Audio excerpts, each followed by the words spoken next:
See here, before they go, they come over here. Yeah, take a line. They come with me. Just follow me.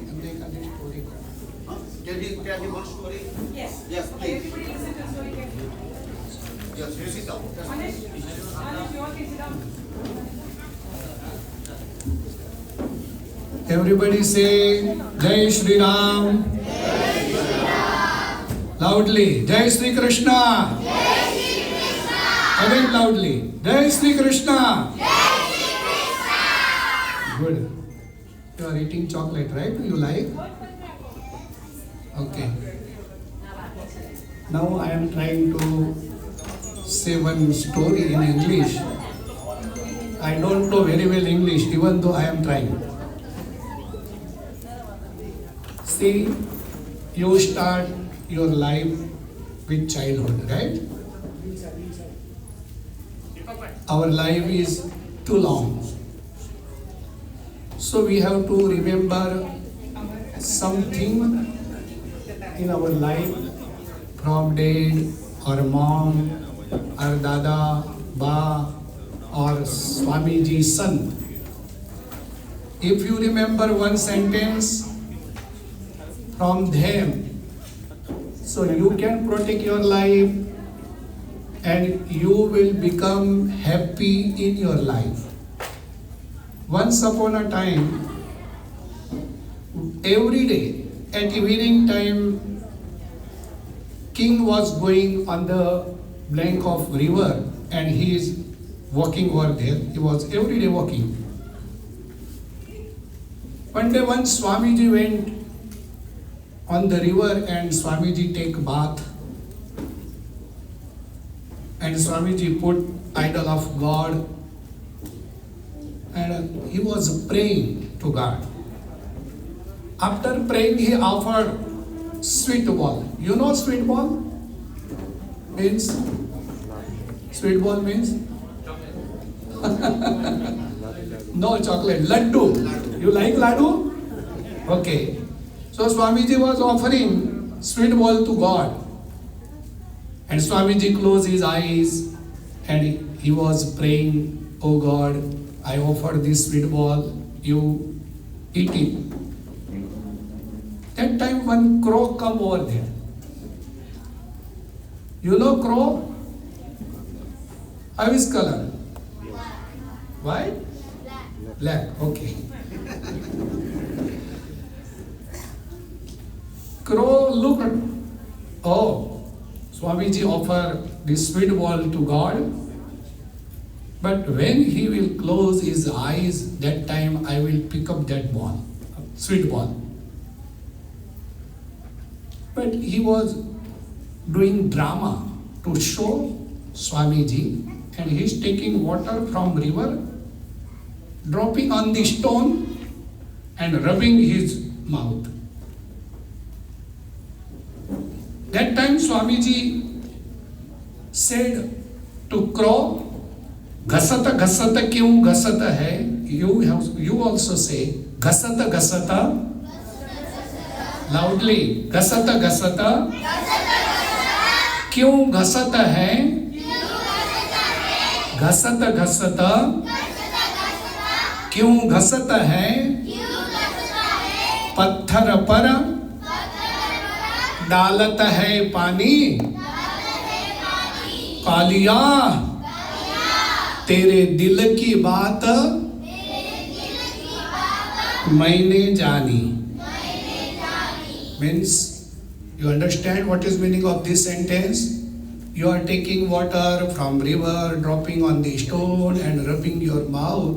So I know what you think. What think, crow? You want sweet ball, right? So he is doing drama. That time king passed from Swamiji and king heard this sentence. He liked. So 10-15 times every day king talking this sentence, "Ghasata ghasata क्यों घसता है, पत्थर पर डालता है पानी, कालिया तेरे दिल की बात मैंने जानी." After 6 months, there become dispute between queen and king. So queen thought,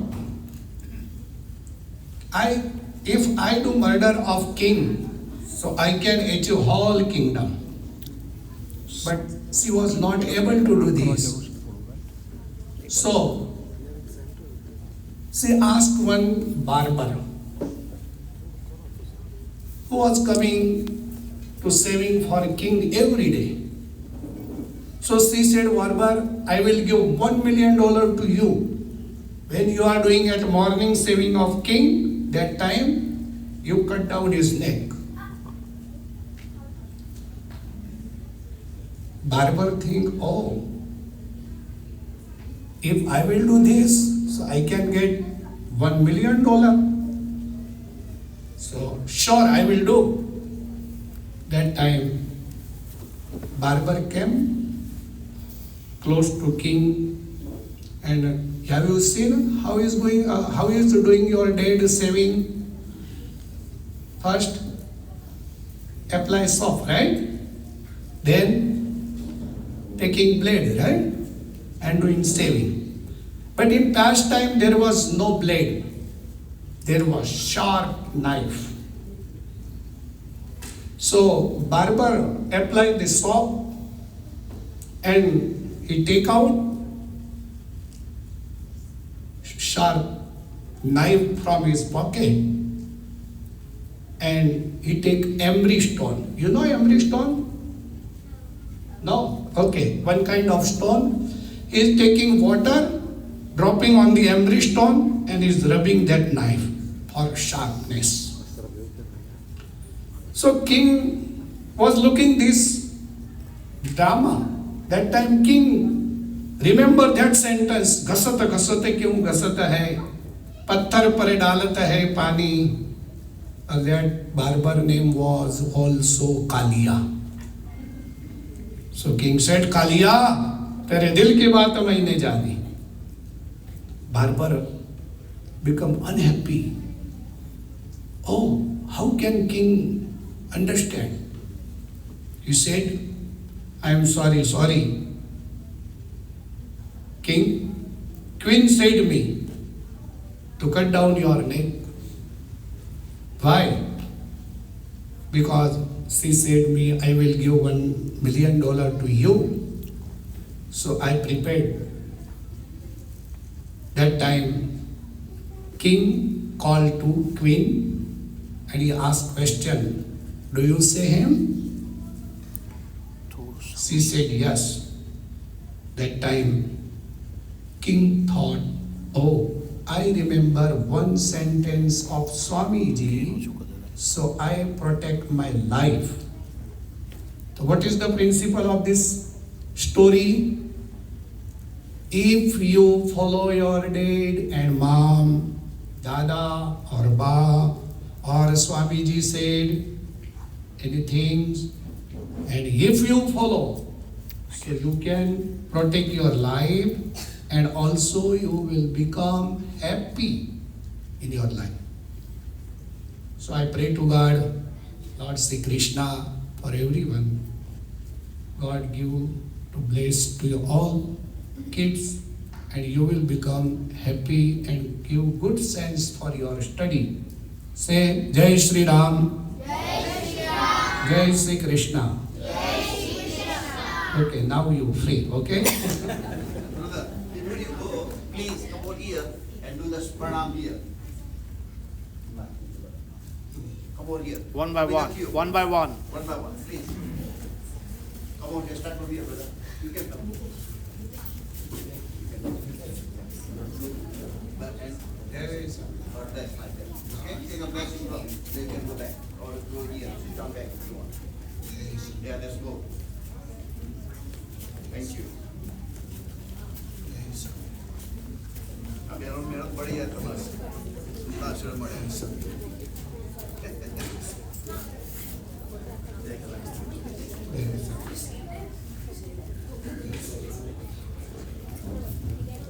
ચાલો હવે આપણે પ્રૌઢ શાળા સ્કૂલ શરૂ કરીએ. અત્યાર સુધી બાળકોની ચાલતી હતી, હવે પ્રૌઢ શાળા.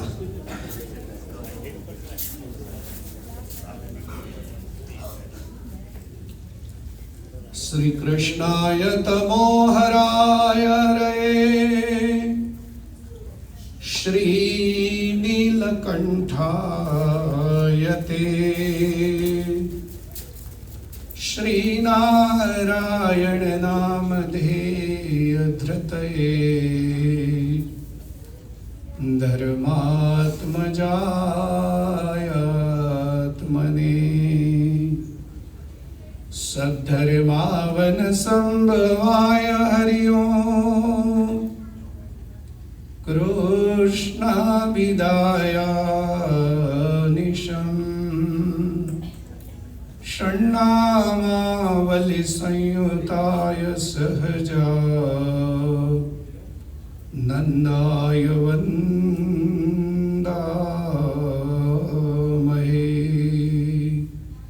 बोलो हरि कृष्ण महाराजनी जय। स्वामीनारायण भगवाननी राधा कृष्ण देवनी जय। विघ्न विनायक देव की जय। कष्टभंजन देव की जय।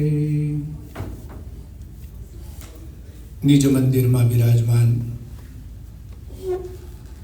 अपना सौना इष्टदेव परब्रह्म परमात्मा भगवान श्री पुरुषोत्तम नारायण अवतार स्वरूप भगवान श्री राधा कृष्ण देव लक्ष्मी नारायण देव रामचंद्र भगवान आदिक भगवत स्वरूपों सानिध्य में उपस्थित लगभग सत्संग मंडल बधाज वडील हरिभक्तों युवान हरिभक्तों भाईओं ने बहनों बधाई ने मारा जय स्वामीनारायण जय श्री कृष्ण जय श्री राम। गई काले रामायण ना माध्यम थी अपने राम अने भरत जी आ बन्ने पात्रनु रिलेशन आ बन्ने पात्रोनी वच्चे रहेलो प्रेम एना उपर चिंतन कर्युं। वास्तविकता प्रेमनी परीक्षा त्यारे ज थती होय छे ज्यारे आपतकाळ आवतो होय छे। सानुकूलतामां तो बधा ज बधाईने प्रेम करे छे। लोग तब तक पूछते हैं आप कैसे हो, लोग तब तक पूछते हैं आप कैसे हो जब तक आपके पास पैसे हो।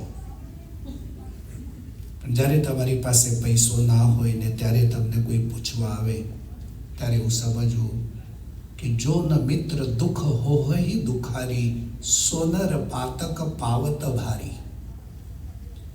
રામાયણમાં એવું કહ્યું છે કે તમારા દુઃખને જોઈને જ્યારે તમારા મિત્રને દુઃખ ન થતું હોય તો એને મિત્ર કહેવરાવાનો અધિકાર નથી હોતો। પોતાના જ ભાઈને જ્યારે દુઃખ હોય ત્યારે ભાઈ જો એને મદદરૂપમાં ન આવે તો એને ભાઈ કહેવરાવાનો અધિકાર બિલકુલ નથી હોતો। અને એટલે પ્રેમની પરીક્ષા આપતકાળમાં થતી હોય છે। સાનુકૂળ પરિસ્થિતિમાં પ્રેમ એ સ્વાર્થથી ભરેલો હોય છે અને આપતકાળની અંદર જ્યારે પ્રેમ ટકી રહેલો હોય ત્યારે હું સમજવું કે આમાં કંઈક અવશ્ય નિસ્વાર્થ ભાવ પડ્યો છે, એટલે જ આ મને મદદ કરવા આવ્યો છે। કારણ કે માણસને ખબર છે પરહસ્તમ ગતમ ધનમ, આપણો પૈસો આપણે બીજાના હાથમાં આપ્યો પછી એ પાછો આવે કે ના પણ આવે। અને જગતમાં ઘણાની પ્રસિદ્ધિ એવી જ હોય છે। ઘણાને પૂછે ફલાણા ભાઈ માગવા આવ્યા હતા તો આપું, જોજે આપતો નહીં, આપ્યા તો આગળનું તમને ખબર છે, સેન્ટેન્સ પૂરું કરતા આવડે।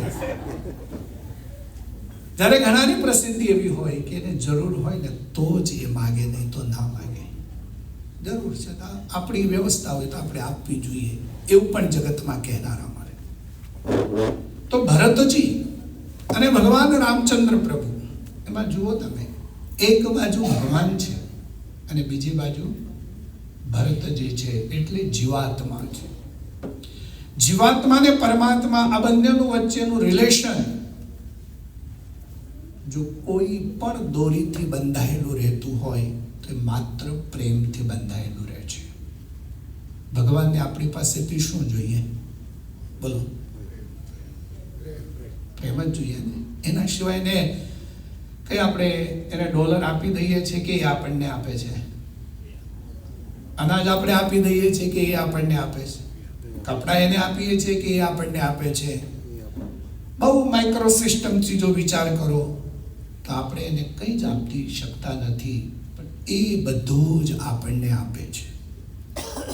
પણ આપણી પાસેથી એક જ અપેક્ષા રાખે છે કે જીવ જો મને પ્રેમ આપે, જીવ જો 2 આંગળ નમવા માટે તૈયાર હોય તો હું 10 આંગળ નમવા માટે તૈયાર છું.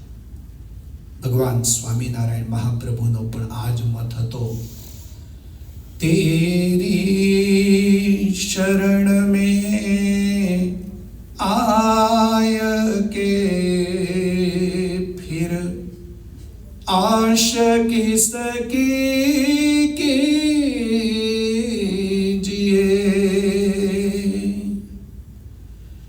नहीं देख पड़ता है मुझे दुनिया में तेरी शान का, गंगा किनारे बैठ के फिर कूप का जल क्यों पीजिए, तेरी शरण में आय के फिर आश किसकी कीजिए.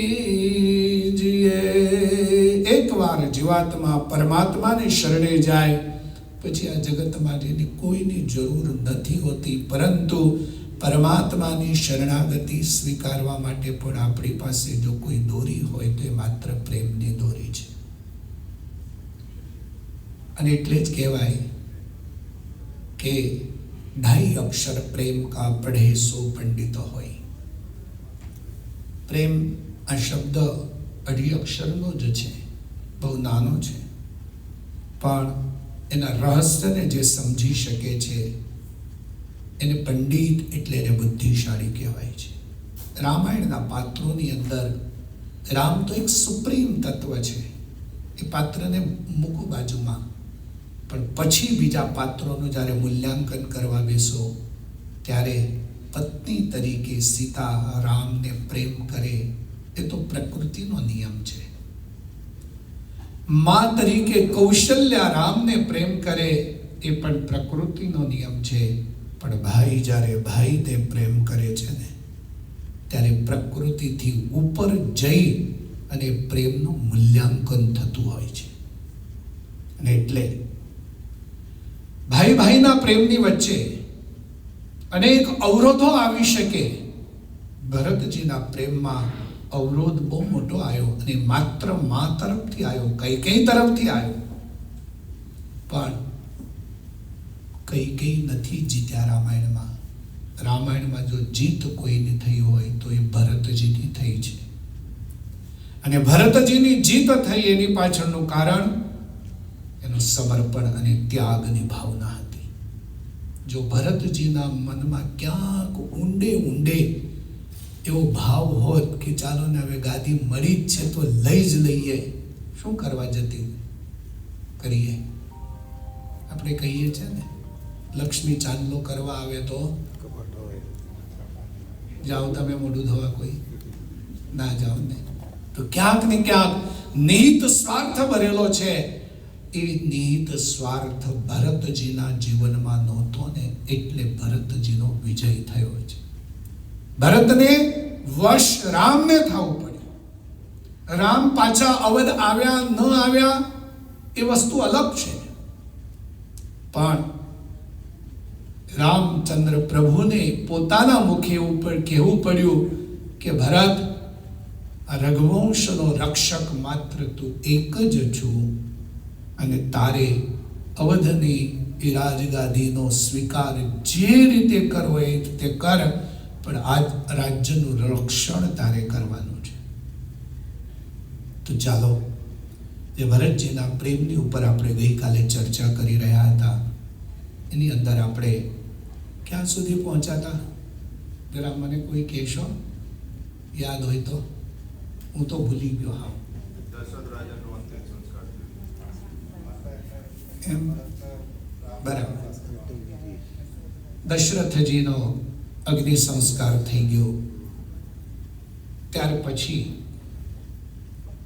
અવધની અંદર ચિક્કાર રાજસભા ભરાયેલી છે, જેમાં સર્વ અયોધ્યાવાસી છે.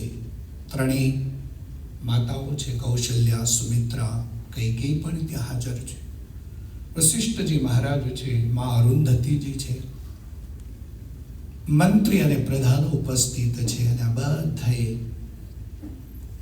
કહેવાની શરૂઆત કરી છે. સૌથી પહેલા વશિષ્ઠજી મહારાજે કહ્યું કે ભરત, પ્રભુ વનમાં છે, લખન પણ વનમાં છે, મહારાજ સ્વર્ગે સિધાવ્યા છે, અને મહારાજની ઈચ્છા એવી હતી કે રાજગાદીનો ભરત સ્વીકાર કરે, તો તું રાજગાદીનો સ્વીકાર કર, એવી અમારી બધાની પણ ઈચ્છા છે. જ્યારે આપણા પોતાના વિચારો કોઈકની ઉપર આપણે જબરજસ્તીથી ઠોકી બેસાડતા હોઈએ, ત્યારે કહેવાની પહેલ આપણે કરતા હોઈએ છીએ. પણ બીજાના વિચારોને કેટલા ટકા ગ્રહણ કરવા યા ન કરવા, એ તો માણસની વ્યક્તિગત ઈચ્છા ઉપર આધારિત હોય છે. કૌશલ્યાએ પણ કહ્યું, બેટા, તો તું હવે ગાદીનો સ્વીકાર કરી લે. શાસ્ત્રોમાં એવો મત છે કે રાજગાદીને ક્યારે પણ ખાલી રખાય નહીં. રાજગાદીને જો ખાલી રાખો તો શત્રુઓ આક્રમણ કરી અને એ રાજ્યને સ્વહસ્તગત કરવાનો પ્રયત્ન કરે છે, અને એટલે રાજગાદીને ખાલી ન રખાય. સુમિત્રાએ પણ કહ્યું, કૈકેયીને કહેવાનો તો કઈ જરૂર જ નહોતી, અને કૈકેયીનું ભરતજી સાંભળે એવા પણ નહોતા. પ્રજામાંથી મંત્રીઓ અને પ્રધાનો એમના તરફથી પણ એક જ સુર આવ્યો કે આપ રાજગાદીનો સ્વીકાર કરો. બધાનું કહેવું સાંભળ્યા પછી ભરતજી એવું કહે છે કે તમે બધા મારા હિતની વાત કરો છો કે મારે આ રાજગાદીનો સ્વીકાર કરવો જોઈએ, પણ મને એક વાત યાદ આવે છે કે તમે બધા મારું હિત જોતા હશો ને,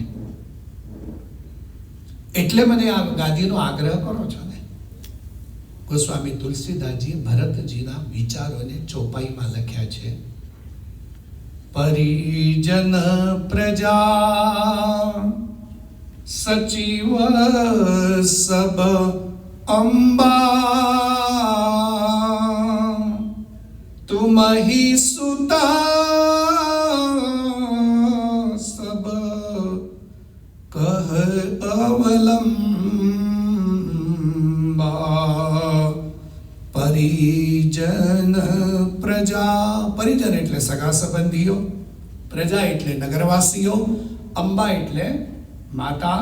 આ બધા જ મને કહે છે કે તમે આ રાજગાદીનો સ્વીકાર કરો, પણ મને એવું લાગે છે કે આ રાજગાદીનો સ્વીકાર કરવામાં મારું હિત તમને દેખાય છે, મને દેખાતું નથી. મને તો એટલું જ દેખાય છે કે મારું હિત રામ અને સીતાની સેવામાં છે, એના સિવાય મને કોઈ બાબતમાં હિત નથી દેખાતું. માટે હું એવું વિચારું છું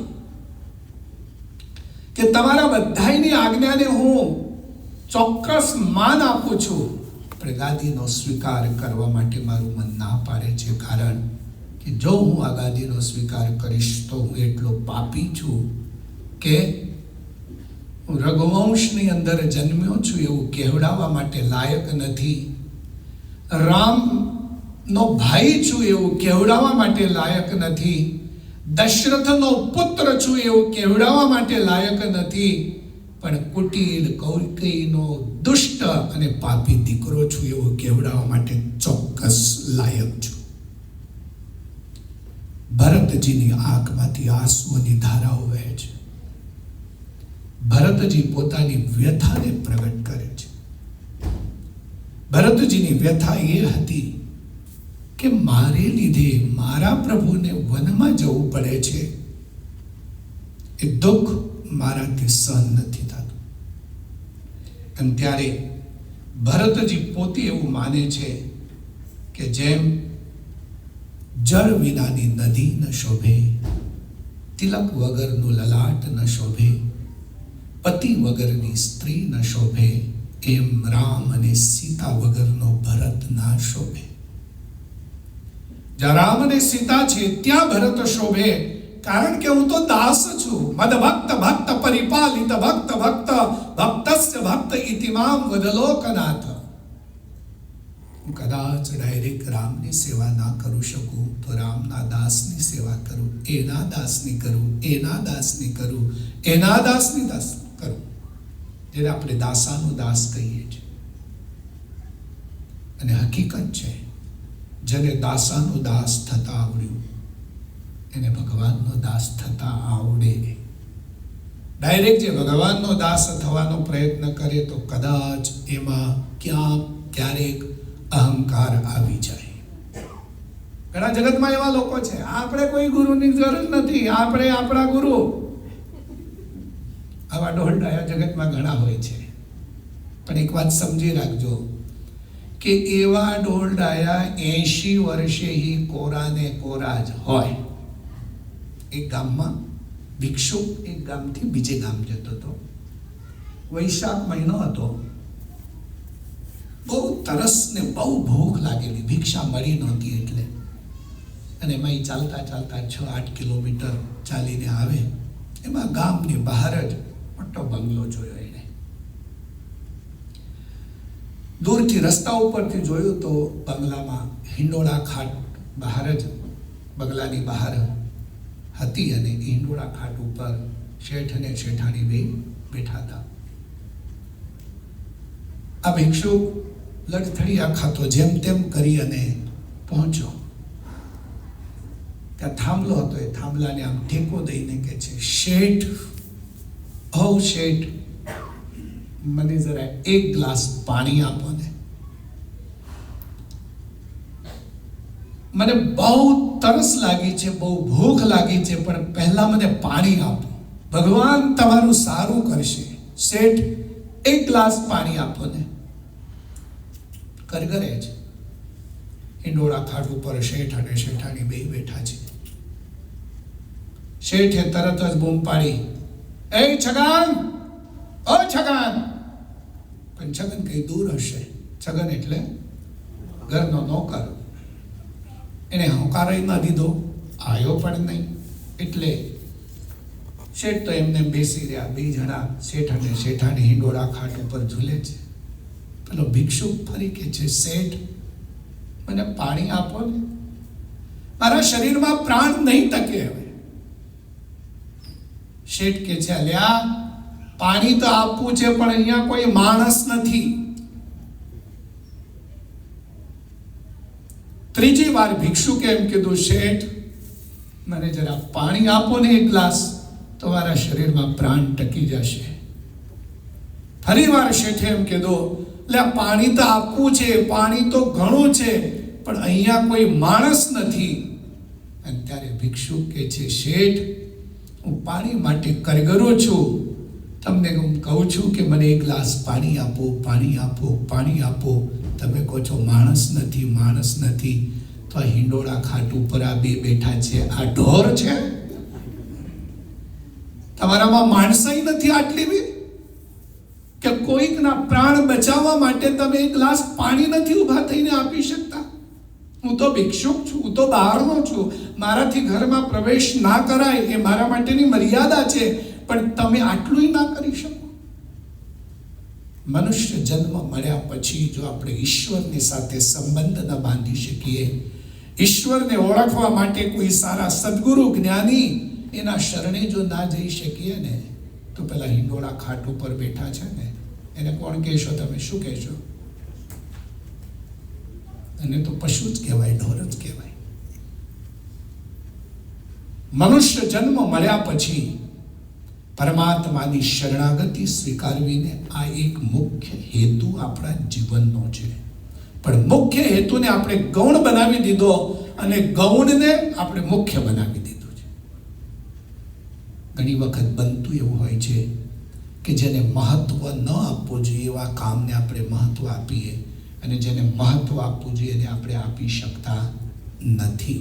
ભરતજીએ બહુ સમજી અને વિચારીને મહત્વ આપ્યું હતું કે કઈ કઈને હું કદાચ પ્રેમ આપું, કઈ કઈના કહેવાનુસાર કદાચ હું આ અયોધ્યાની રાજગાદીનો સ્વીકાર કરું તો એમાં મારું કોઈ જાતનું સુખ તો નથી જ, પણ મારા પ્રભુ એમાં પ્રસન્ન નહીં થાય.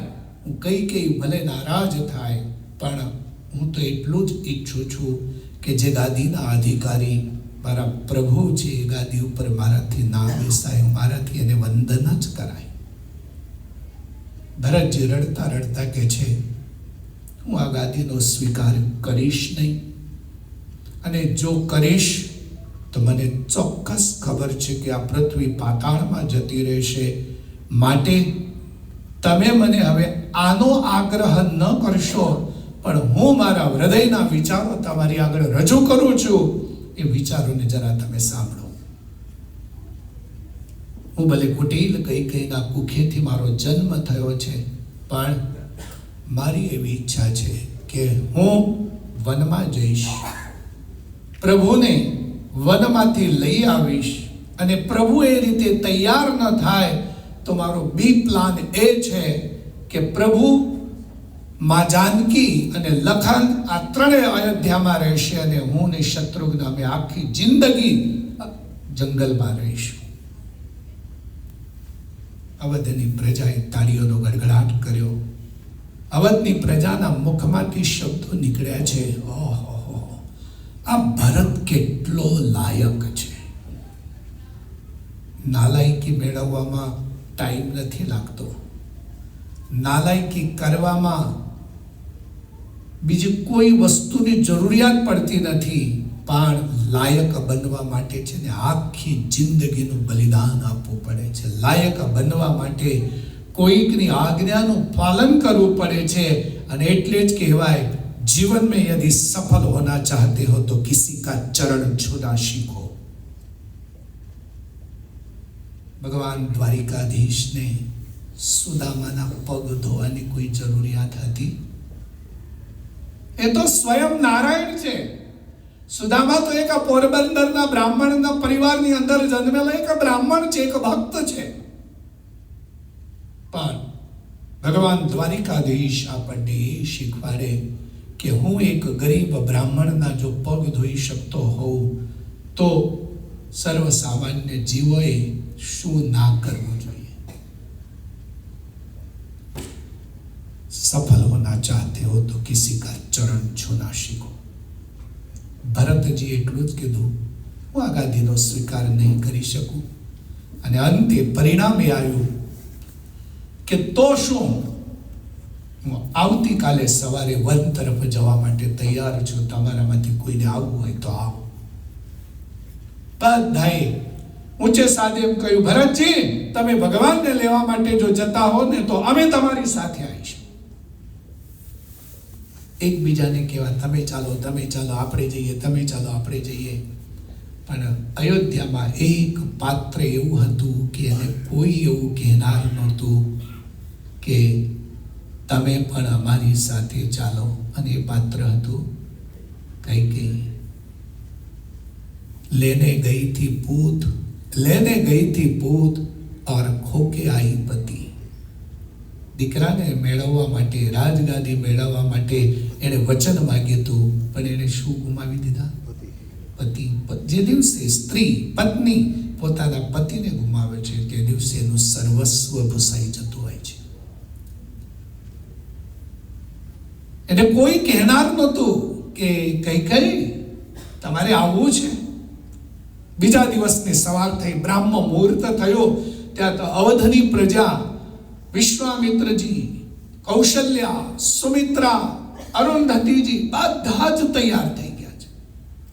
નક્કી કર્યું કે આ તો રામની થાપણ છે. જે દિવસે કોઈ કે આપણી આગળ આપણી પાસે પોતાની થાપણ મૂકી હોય ને તે દિવસે આપણું પરમ કર્તવ્ય બનતું હોય છે કે એની થાપણને આપણે સહી સલામત રિટર્ન કરવી, પાછી આપવી. હું વનમાં જાઉં છું, આ ગાદી તો રામની છે, પણ હું વનમાં જઉં અને પછી કોઈ શત્રુ આક્રમણ કરે તો કેટલાક મંત્રીઓને અને પ્રધાનોને ભરતજી આજ્ઞા કરી છે, તમારે અહીંયા જ અયોધ્યામાં રોકાવાનું છે, રાજગાદીનું રક્ષણ તમારે કરવાનું છે, અડધું સૈન્ય તમારે અહીંયા હાજર રાખવાનું છે અને અડધું સૈન્ય હું લઈને જઈશ. મારા પ્રભુને એકલાને હું લેવા નહીં જાઉં, બધાને સાથે લઈને જઈશ. અવધવાસીઓ તૈયાર થયા. કેટલાક મંત્રીઓ અને પ્રધાનોને સાથે લીધા છે, માતાઓને સાથે લીધી છે, પણ કઈ કઈને કોઈ કહેનાર નહોતું. અને પરિણામ એ આવ્યું છે કે એણે એક દિવસ નહીં 3 દિવસ દશરથને રડાવ્યા. 3 દિવસ કૈકેયીએ દશરથજીને રડાવ્યા. 14 વર્ષો સુધી રામને કદાચ વનમાં રડાવ્યા એવું કહીએ, પણ પછી એનો બદલો કૈકેયીને આખી જિંદગી ભર રડવાનો આવ્યો છે. રામાયણના એક એક પ્રસંગના મૂળ તરફ જાઓ ત્યારે તમને ખબર પડે. જે રામે સીતાજીને મેળવવા માટે લંકાની ઉપર આક્રમણ કર્યું, રાવણનો નાશ કર્યો, જાનકીને લઈને આવ્યા, પુષ્પક વિમાનથી અવધમાં આવ્યા, રામનો રાજ્યાભિષેક થયો, મહારાણી તરીકે સીતાજીને પદ આપવામાં આવ્યું, પછી એક ધોબીના કહેવાથી રામે જાનકીનો ત્યાગ શું કામ કર્યો? દુનિયા તો કે, દુનિયા તો બોલે, કોઈના મોઢે આપણે ગળું બાંધવા ન જઈએ ને. હું તો ઘણીવાર મારા પ્રવચનોમાં કહું, લોકો અમને કે એ જો અમે મનમાં રાખીએ તો અમારા શરીર ઉપર આ ભગવા કપડા રહે નહીં. જગતમાં કહેવત છે, તમને ખબર હોય તો, ન મળે ખાવા એ થાય.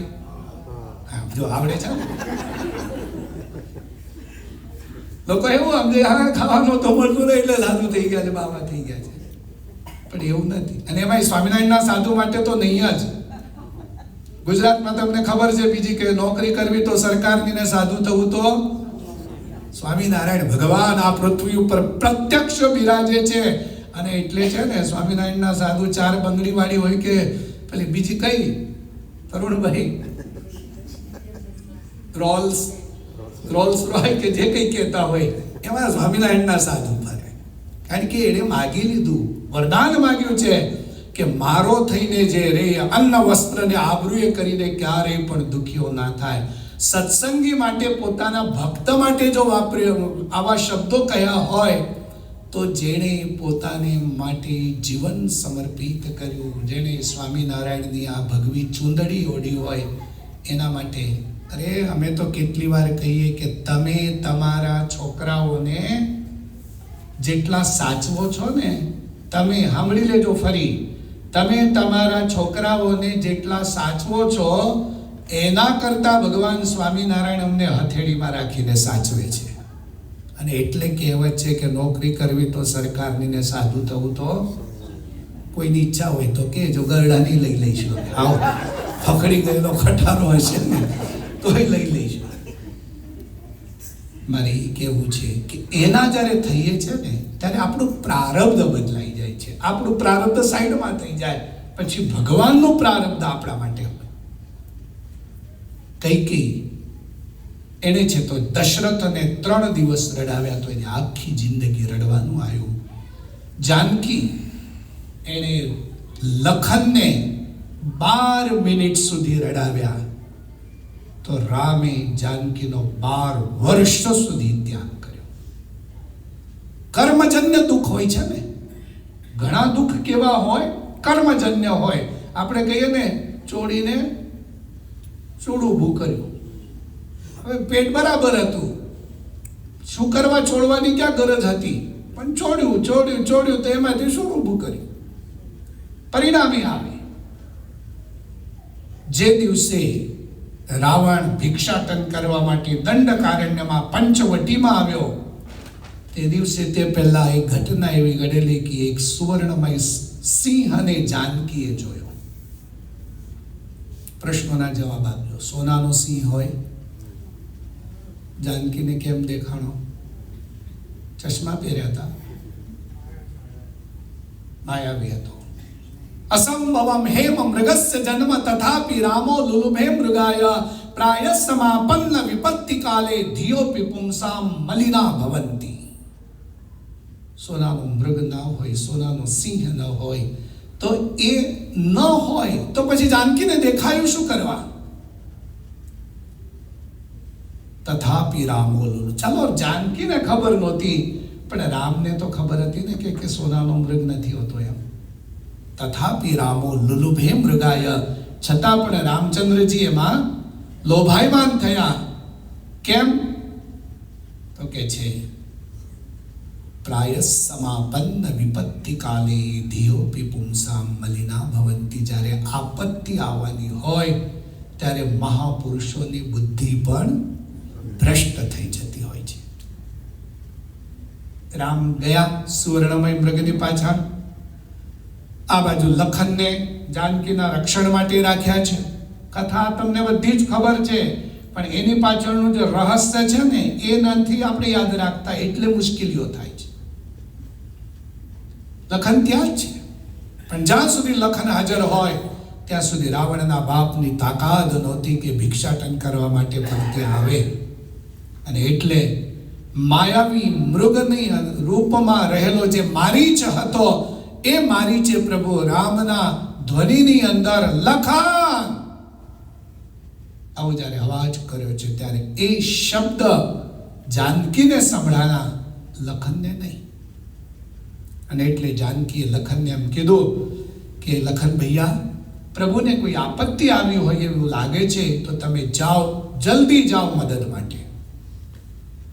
લખનને તો ખબર હતી એ ગમે તેવી આપત્તિ આવે તો પ્રભુ એનો સામનો કરવા માટે સમર્થ છે. જાનકીને આ વાત નહોતી ખબર હતી, છતાં પણ જાનકીએ દુરાગ્રહ કર્યો.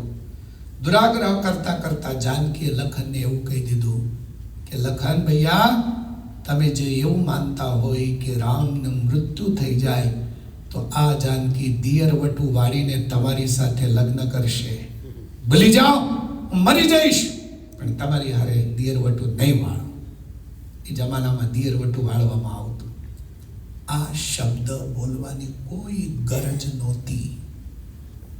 જે લખન 14 વર્ષ સુધી વનમાં રામ અને સીતાની સેવામાં રહ્યા, એ લખને માત્ર માં જાનકીના ચરણના દર્શન કરેલા, મુખનું દર્શન તો કોઈ દિવસ નહોતું કર્યું. અને એનું પ્રમાણ જે દિવસે ઋષ્યમુખ પર્વત ઉપર સુગ્રીવે આકાશમાંથી પડેલા દાગીનાઓ બતાવ્યા પ્રભુ રામને કે આ જાનકીના છે, ત્યારે રામ કે છે મને તો ખબર નથી, પણ લખનને બતાવો.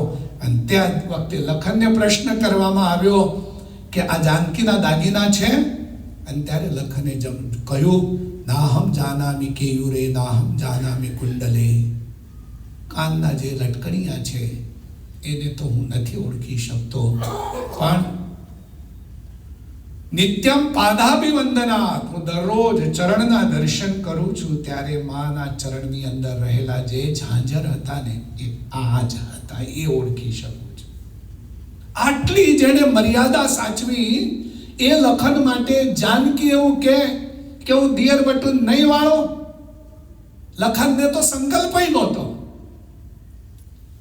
પણ તે વખતે લખને પોતાના ધનુષની લક્ષ્મણ રેખાને દોરી અને દૂર જઈ અને એક વૃક્ષને ઓથે માથું ટેકવી અને 12 મિનિટ સુધી રડ્યા. એનો બદલો જાનકીને 12 વર્ષ સુધી વાલ્મીકીના આશ્રમમાં રહેવું પડ્યું. આ કર્મજન્ય દુઃખ હોય છે. કૈકેયીએ કર્મજન્ય દુઃખ પોતે ઓહરી લીધું છે, અને પરિણામ એ આવ્યું કે આજે એને કોઈ કહેતું નથી. અને એટલે નતમસ્તક રાખી અને કૈકેયી પણ આ બધાની સાથે જંગલ તરફ જવા માટે જોડાણા. અવધથી નીકળ્યા છે. ભરતજી આગળ ચાલે છે, સુમંતને પણ સાથે લીધો છે. બંને જણા આગળ ચાલે, કારણ કે સુમંતને રસ્તાની ખબર હતી, ભૂમિયા હતા એટલે. આમ ચાલતા ચાલતા ચાલતા બીજે દિવસે સાંજે શૃંગવેરપુર પહોંચે. તત્પૂર્વ ગુહને સંદેશ મળ્યો કે ભરત સેનાને લઈ અને જંગલ તરફ જાય છે, એટલે નક્કી જ ભરતનો આશય એ હશે કે આ ગાદી મળી છે તો હવે આ રાજ્યને નિષ્કંટક રાજ્ય બનાવો. અને એવું જ જો હોય તો ભરતજીને ગંગા પાર નથી કરવા દેવી. શૃંગવેરપુર વાસીઓને બધાઈને સાવધ થવાનું કહ્યું.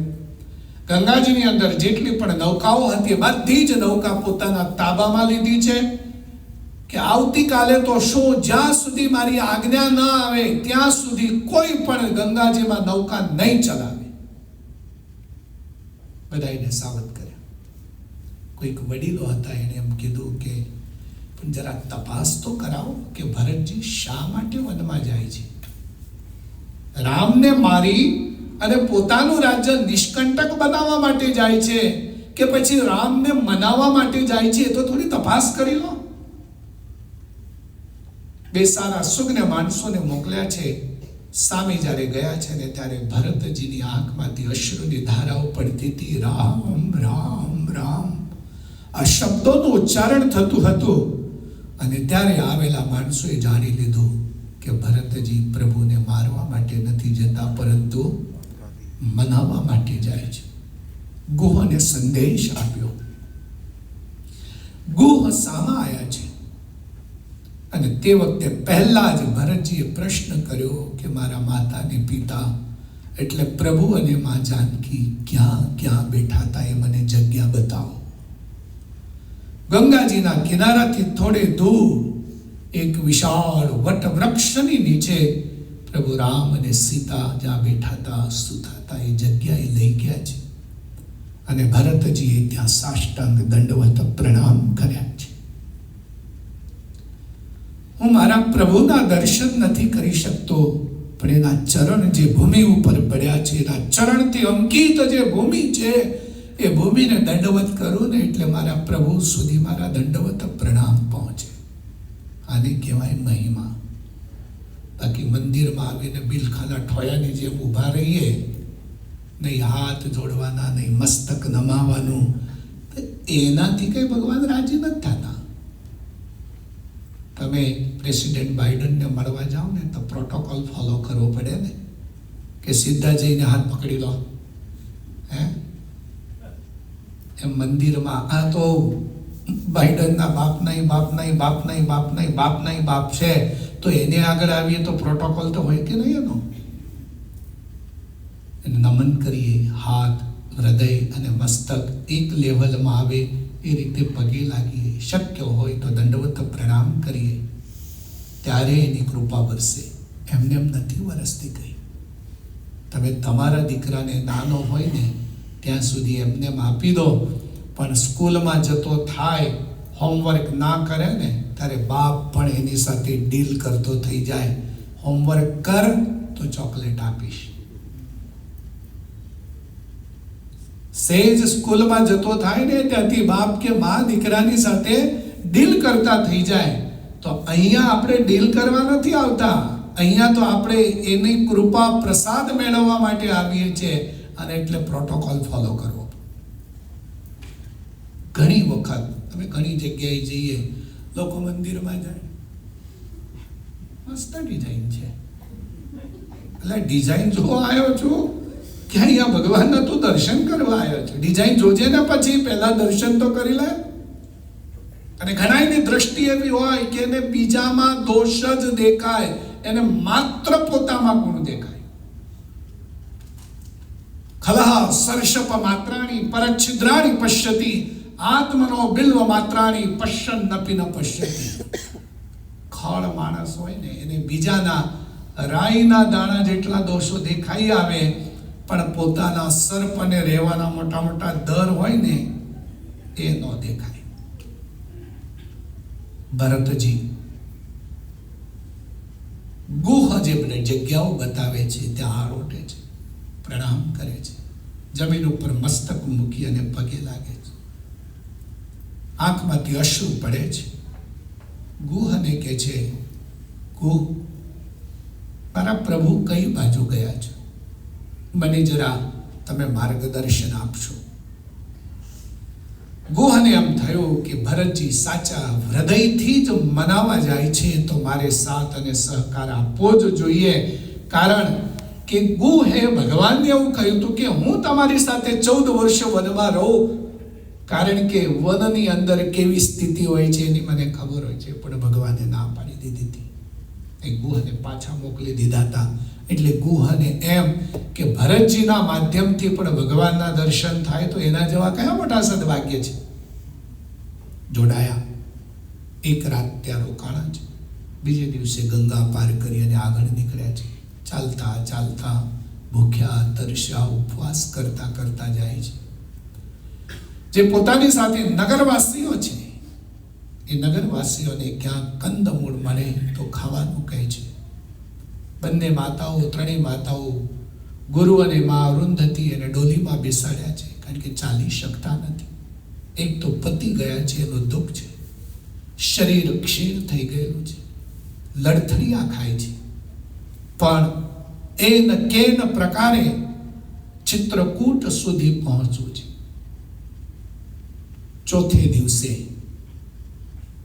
લખનભૈયા એક વૃક્ષની ઉપર ચઢેલા છે. કેટલાક વનવાસીઓ દોડતા દોડતા આવ્યા છે. કોઈક સેના લઈને આવે છે, કોઈક સેના લઈને આવે. કોણ આવે છે એમને કશી ખબર નથી, એટલે કોઈક સેના લઈને આવે છે. એટલે લખનભૈયા ઉપર ચડ્યા છે. ચારે બાજુ આમ જ્યાં નજર નાખે ને, લખનને એવું લાગ્યું કે એવું લાગે છે કે પ્રભુ જંગલમાં એકાકી છે ને, એટલે ભરતજી પોતાનું રાજ્ય નિષ્કંટક બનાવવા માટે પ્રભુની ઉપર આક્રમણ કરવા આવતા હોય એવું લાગે છે. ધ્યાન આપજો, ઘણી વખત આપણી ક્રિયાઓ કોઈકને માટે, કોઈકના મગજમાં વિપરીત અર્થને નિર્માણ કરનારી હોય છે. એવું કે છે શાસ્ત્રો, યદ્યપિ નાચરણીયમ શાસ્ત્ર વિરુદ્ધ. શાસ્ત્રની અંદર જેનો નિષેધ કરેલો હોય એવા કે એવી કેટલીક ક્રિયાઓ હોય છે, અને કેટલીક ક્રિયા એવી હોય છે કે શાસ્ત્રની અંદર વિધિ એટલે કરવું એવું બતાવ્યું છે. કરવું એવું બતાવ્યું હોય પણ સમાજ જો માન્ય ના હોય તો ન કરવું. ન કરવું એવું શાસ્ત્રની અંદર કહેલું હોય પણ સમાજ માન્ય હોય તો કરવું પડે. તમને એક્ઝામ્પલ આપું. વર્તમાન સમયની અંદર લગ્ન થતા હોય ત્યારે લગ્નની અંદર ઘણા બધા જાનૈયાઓ ને જાનડીઓ જતા હોય, બરાબર. હવે આમ જુઓ તો લગ્નમાં જાઓ છો તો તમારે આશીર્વાદ આપવા માટે જવાનું છે કે ત્યાં બોટલીઓ તોડવા માટે જવાનું છે, બેગ મારવા જવાનું? શું કરો છો તમે? એટલે જનરલ પૂછું છું. જે નથી કરવાનું એ કરીએ છીએ, જે કરવાનું છે નથી કરતા. અને એટલે શાસ્ત્રો આપણને સમયે સમયે શીખવાડે, આ કરાય ને આ ન કરાય. ગુહ, ભરતજી બંને ચાલતા થયા છે આગળ.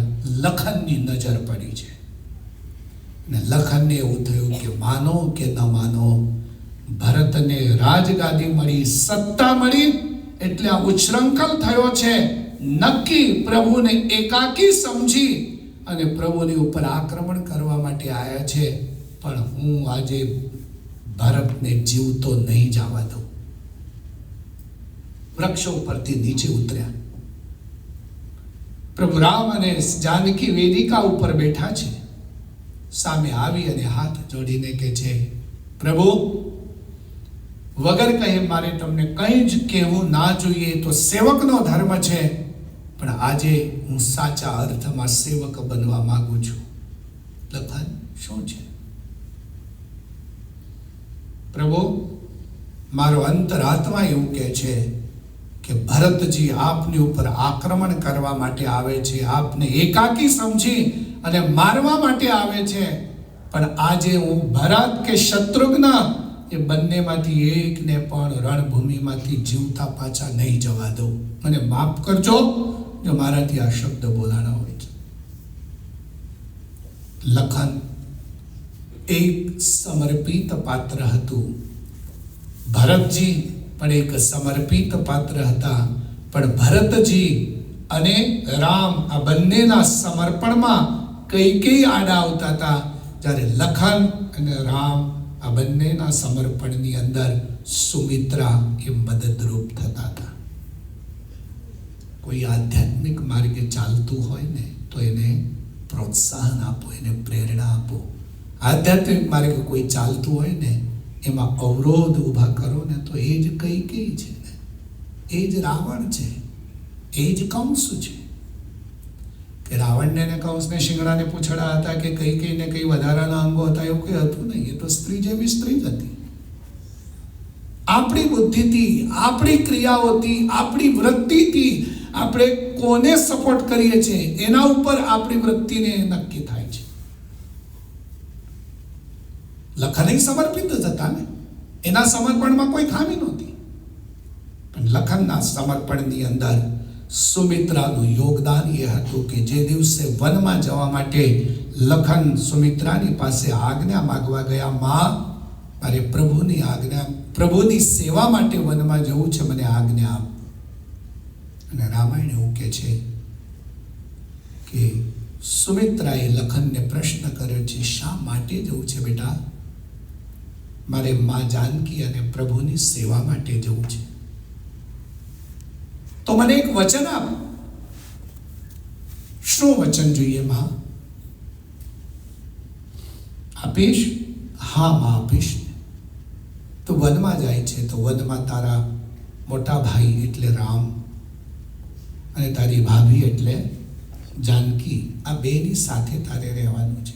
તો મને એક વચન આપ કે તારા મોટા ભાઈ પ્રભુ રામની અંદર તારા બાપ દશરથના તને દર્શન થતા હોય અને તારી ભાભી સુમિત્રાની અને તારી ભાભી જાનકીની અંદર તારી માં સુમિત્રાના દર્શન થતા હોય ને તો જા, નહીં તો કોઈ જરૂર નથી.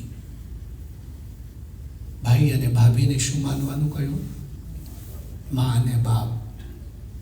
માં અને બાપ જો તું માનીશ ને, જોવાનો પ્રયત્ન કરીશ ને તો તું સેવા કરી શકીશ. નહીં તો કાલે ઉઠીને તને એમ થશે કે આ તો મારા ભાઈ છે, હું કરવી હોય તો કરું, ના કરવી હોય તો ના કરું. અને મારી ભાભી છે, એણે રાંધીને મને ખવડાવવું જોઈએ, હું શું કરવા એના માટે ફળ કે ફ્રૂટ કે કંદમૂળ લઈ આવું? અને તે દિવસે લખને માં સુમિત્રાને વચન આપ્યું. લખનના મનમાં એક વસવસો હતો કે જેના કુખેથી જન્મ્યો છું એ માને મારી ઉપર શંકા હતી ત્યારે આવું વચન માંગ્યું ને. ત્યારે લખને કહ્યું, માં તારી કુખને હું ક્યારે પણ કલંકિત નહીં થવા દઉં. જા, મારા તરફથી બીજું એક વધારાનું વચન આપું છું કે જ્યારે લખન આ અયોધ્યામાંથી બહાર નીકળે અને 14 વર્ષો પૂર્ણ કર્યા પછી પાછો અયોધ્યા નહીં આવે ત્યાં સુધી તારો લખન આંખની પાપણ પણ બંધ નહીં કરે. આ રામાયણ શીખવાડે છે.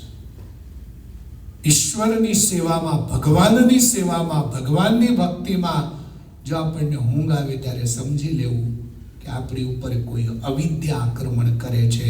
પણ જ્યારે બ્રાહ્મ મુહૂર્ત થાય ને ભજન માટે આપણે જાગીએ અને ભજન કરીએ ને ત્યારે એવું સમજો કે ઈશ્વરની બહુ મોટી કૃપા છે. બાકી તો સવારે 4 વાગે ને એટલે ડાબા કાનમાં દુર્યોધન આવે એક બાજુ અને જમણા કાનમાં યુધિષ્ઠિર આવે.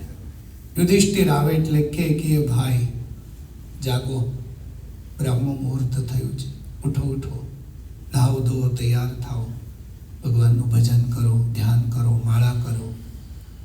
પણ ડાબા કાનમાં આવેલો દુર્યોધન કે હવે હોઈ જાને, હવે આપણે તો 9 વાગે ઉઠવા વાળા છે, અત્યારથી શું ભજન કરવાનું, 9 વાગ્યા પછી ક્યાં નથી થતું. નક્કી આપણે કરવાનું છે કે દુર્યોધનનું સાંભળવાનું છે કે યુધિષ્ઠિરનું સાંભળવાનું. આગળ ચાલતા ચાલતા તો આ જાય છે પણ પ્રભુ રામ અને સીતાની સામે લખન એમના મુખ તરફ મુખ રાખીને બોલે છે. આજે લખનનો પારો ઉપર ચડી ગયો છે. લખન કે છે આજે કદાચ મારું બોલેલું અવિવેક ભર્યું લાગતું હશે, પણ પ્રભુ હું આજે ભરતને જીવતો નહીં છોડું. અને ત્યારે પ્રભુ રામે ભરતજીના મુખ ઉપર આડો હાથ દઈ દીધો ને કીધું, ભરત, અરે કદાચ મચ્છરની ફૂંકથી મચ્છર ફૂંક મારે અને એનાથી કદાચ મેરુ પર્વત ઉડી જશે, પણ મારા લખનને ક્યારેય પણ મારા પ્રત્યે બીજો કોઈ શત્રુભાવ નહીં નિર્માણ થાય. ભરત જેવો મને ભાઈ મળ્યો છે એ તો મારા બહુ મોટા સદભાગ્ય છે. લખન, તું આવું બોલીશ નહીં, મને દુઃખ થશે. ચર્ચા ચાલે છે. નહીં પ્રભુ, સત્તા અને સંપત્તિ મળે એટલે માણસ છકી જાય છે. નહીં લખન, ભરત નહીં છકે, મને વિશ્વાસ છે. લખન વારે વારે કહે છે, નહીં પ્રભુ, આપનું મન સારું છે એટલે આપ બધાય પ્રત્યે એવો ભાવ રાખો છો, પણ સામી વ્યક્તિનું તો જુઓ. નહીં લખન, મને વિશ્વાસ છે. ત્યાં તો દૂરથી આવતા આવતા ભરત અને સુમંત બેય પ્રભુને જોયા છે ને એટલે દોડતા આવ્યા છે. લખનની નજર નથી, કારણ કે લખનની નજર પ્રભુ તરફ છે.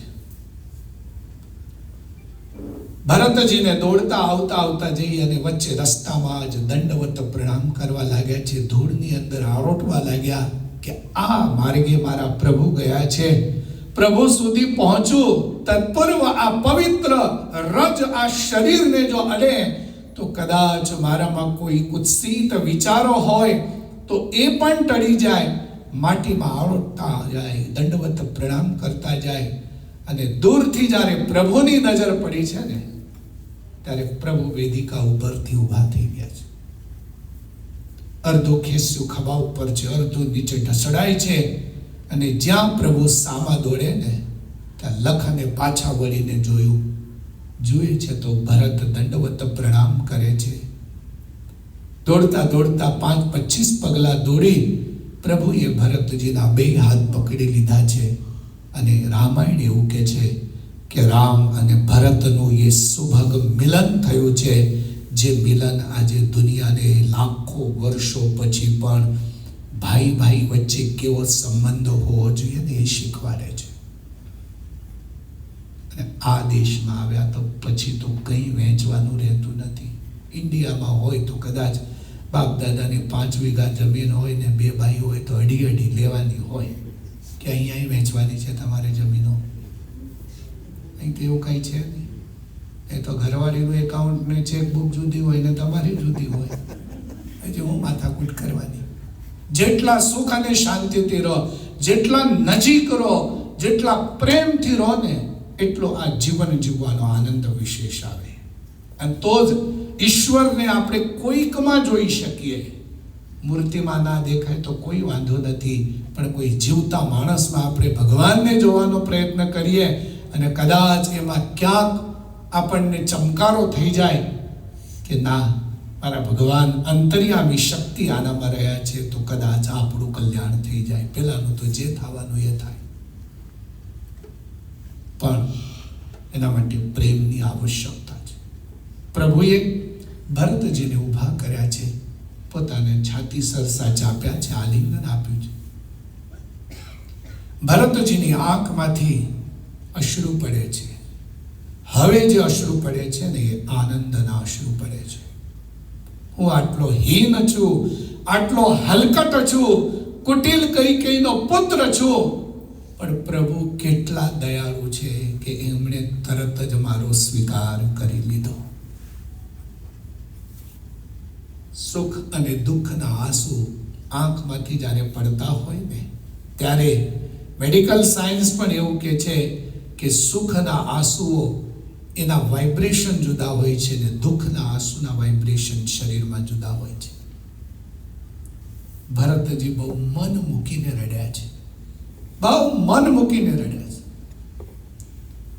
આનંદ રામાયણ એવું કહે છે કે પ્રભુએ પોતાના ઉત્તરીય વસ્ત્રથી ભરતની આંખો સાફ કરી છે. ભરત, તો આટલો કેમ દિલગીર થાય છે? આટલો કેમ દુઃખી થાય છે? રડીશ નહીં. પ્રભુ, આપે મારો સ્વીકાર કર્યો અને એટલે મારું હૃદય હવે હાથમાં નથી રહે. એટલે મને રડવું આવે છે કે મારા જેવા કુટિલ અવગુણિયા માણસને પણ આપે સ્વીકાર કરી લીધો છે. ભરતજી, પ્રભુ રામ આ બંનેને એકબીજાને આલિંગન આપતા લખન જોયા કરે છે.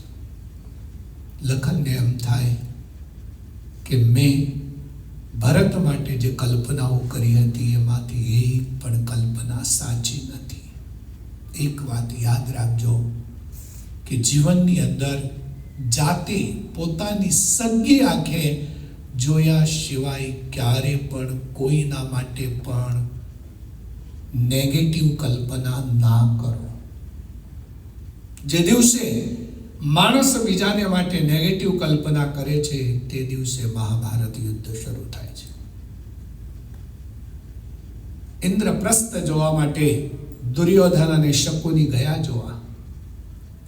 જલ ત્યાં સ્થલ, સ્થલ ત્યાં જલ, એવી રચના હતી ને.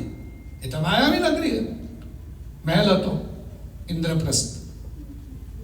એટલે ચાલતા ચાલતા પિતાંબર પહેરેલું હતું દુર્યોધન અને શકુનીએ. જ્યાં પાણી જેવું દેખાતું હતું ત્યાં પગ મૂક્યો તો ત્યાં શું હતી? ધરતી હતી. આગળ જઈને ધરતી દેખાતી હતી એટલે એવું લાગ્યું કે ધરતી છે, પણ જ્યાં પગ મૂક્યો ને ત્યાં પાણીમાં પડ્યો. દુર્યોધન જ્યારે પાણીમાં પડ્યો છે ત્યારે મહેલની અટારીમાંથી દ્રૌપદી આ દ્રશ્ય જોયું. દ્રૌપદીને કોઈ બોલવાની જરૂર નહોતી, પણ શું બોલ્યા? આંધળાના તો આંધળા જ હોય ને. અને આમાં સ્ત્રી બોલે નહીં ત્યાં સુધી બહુ સારી લાગે, પણ AK-47 માંથી ગોળીઓ છોડે ને પછી ગમે તેવી મોટી છાતીવાળી વાળો હોય ને એ ઘરમાંથી બહાર નીકળી જાય.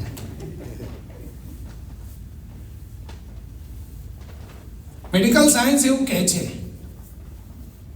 કે પુરુષના શરીરની અંદર જે એનર્જી હોય છે, એનર્જીમાંથી 85% એનર્જી પુરુષ કામમાં વાપરે છે,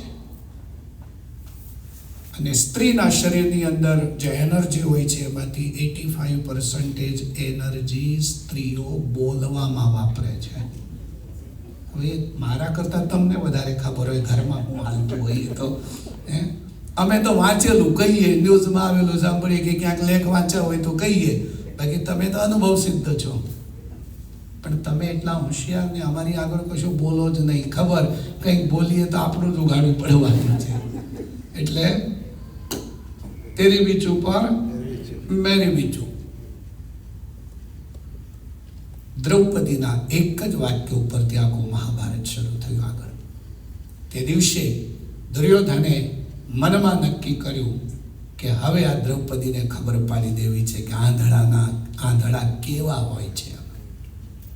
પછી તો કેટલા કષ્ટો આવ્યા ને કેટલું સહન કરવું પડ્યું એ તો તમે જાણો જ છો. પણ પ્રસ્તુત પ્રસંગની અંદર લખને જે કલ્પનાઓ કરી હતી એ કલ્પનાઓ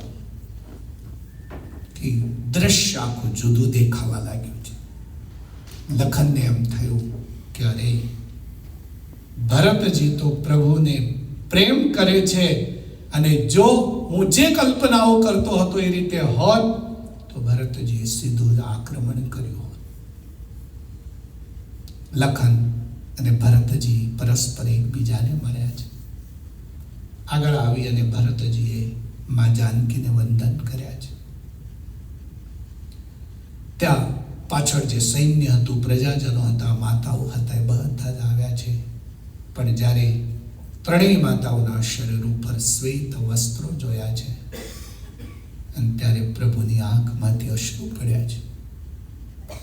જાનકીજી પણ ચોધાર આંસુએ રડવા લાગ્યા છે કે ત્રણેય માતાઓના શરીર ઉપર સફેદ વસ્ત્ર છે, એનો મતલબ વૈધવ્ય આવ્યું છે.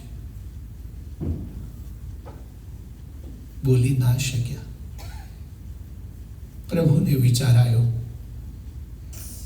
કે ત્રણેય માતાઓ હવે વિધવા બની છે. હું કદાચ અવધ હોત તો પિતાને કદાચ સમજાવી શક્યો હોત, પણ પરમાત્માના ચરિત્રો, પરમાત્માની લીલા એવી હોય છે કે આપણા મગજમાં, આપણી બુદ્ધિમાં જે ફિટ ન થાય એ પરમાત્માની લીલા,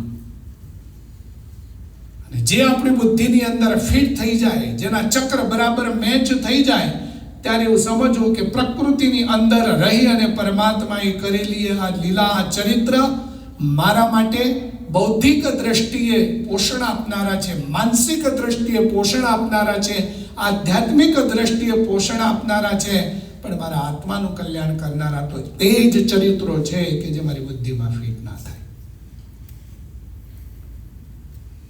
ત્રણેય માતાઓ આવી છે. વશિષ્ઠજી આવ્યા, અરુંધતી માતા આવ્યા છે, પાછળ નગરજનો, સૈન્ય આખું આવ્યું છે. પરસ્પર એકબીજાને વંદન કર્યા છે. પણ ત્રણેય માતાઓની આ દશા જોઈ રામ, સીતા, લખન રડે છે. બધા આખું વાતાવરણ ગમગીની ભર્યું થઈ ગયું છે. સાંજ પડી છે. હવે ઘરે આવેલા અતિથિનું સન્માન તો કરવું જોઈએ ને. આજે પ્રભુને મનમાં બહુ સંકોચ થાય છે. પ્રભુ વશિષ્ઠજીને કહે છે, ગુરુદેવ, તમે બધા મારે ત્યાં આવ્યા છો, પણ મારી પાસે કંઈ જ નથી.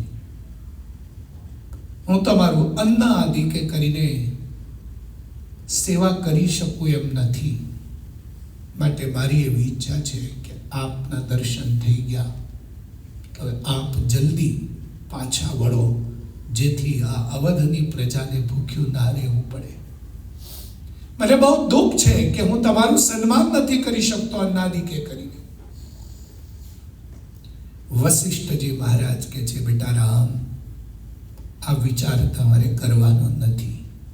આ બધી જ અવધની પ્રજા તમારા દર્શન કરી અને તૃપ્ત થઈ ગયેલી છે. કોઈને ભૂખ અને તરસની સેજ પણ તકલીફ નથી, માટે એ વિચાર ન કરશો. સાંજ પડી, ચારે બાજુ તંબુ બાંધવામાં આવ્યા, નાના નાના દીવો સળગાવવામાં આવ્યા. દીવા સૈનિકોને તંબુની ચારે બાજુ સંરક્ષણ માટે રાખવામાં આવ્યા છે. બધા જ પ્રભુ રામની આગળ બેઠા છે. આજે અવધવાસીઓના સન્માન માટે પ્રભુની પાસે નથી કંઈ, તો પોતાને માટે કે રામ જાનકીને માટે શું હોય? એ સાંજ એમને કંદ મૂળ વગર નીકળી ગઈ છે. ધીરે ધીરે ધીરે અંધકાર થવા લાગ્યો. વશિષ્ઠજીના માધ્યમથી ભરત જેવું વિચારે છે કે ગુરુદેવ જો કે તો પ્રભુ આવશે. પણ ભરતજીને ખબર હતી કે પ્રભુની ઈચ્છાથી વિરુદ્ધ ગુરુદેવ એક પણ શબ્દ નહીં બોલે. ધ્યાન આપજો, ઘણી વખત આપણું ધાર્યું કરવા માટે આપણે જબરજસ્તીથી જ્યારે સામી વ્યક્તિને કન્વિન્સ કરવાનો પ્રયત્ન કરતા હોઈએ, ત્યારે એમાં સ્વામી અને સેવક ભાવ રહેતો નથી. વશિષ્ઠજીને ખબર હતી કે પિતૃ આજ્ઞાનું પાલન કરવા માટે પ્રભુ રામ વન તરફ ગયા છે. હવે કોઈ સંજોગોમાં એ પાછા આવે એવા નથી. વશિષ્ઠજી મહારાજ પ્રભુ રામને કહે છે, પ્રભુ, આ અવધવાસીઓનો હિત થાય એવું કંઈક કરો.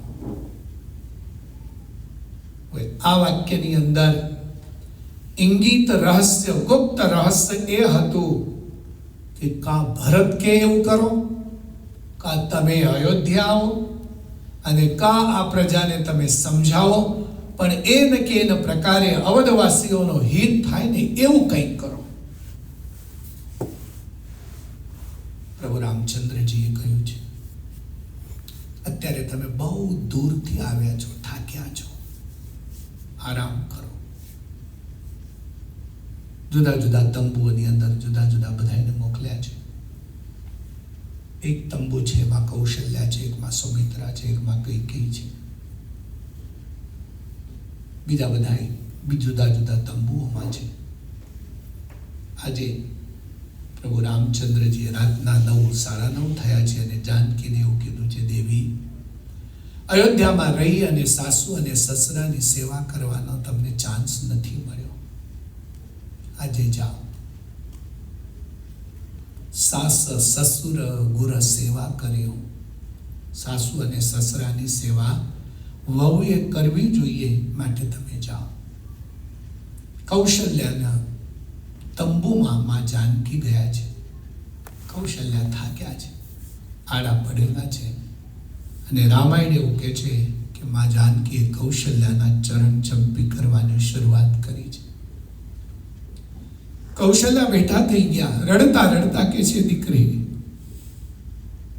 હું સેવા માટે લાયક નથી.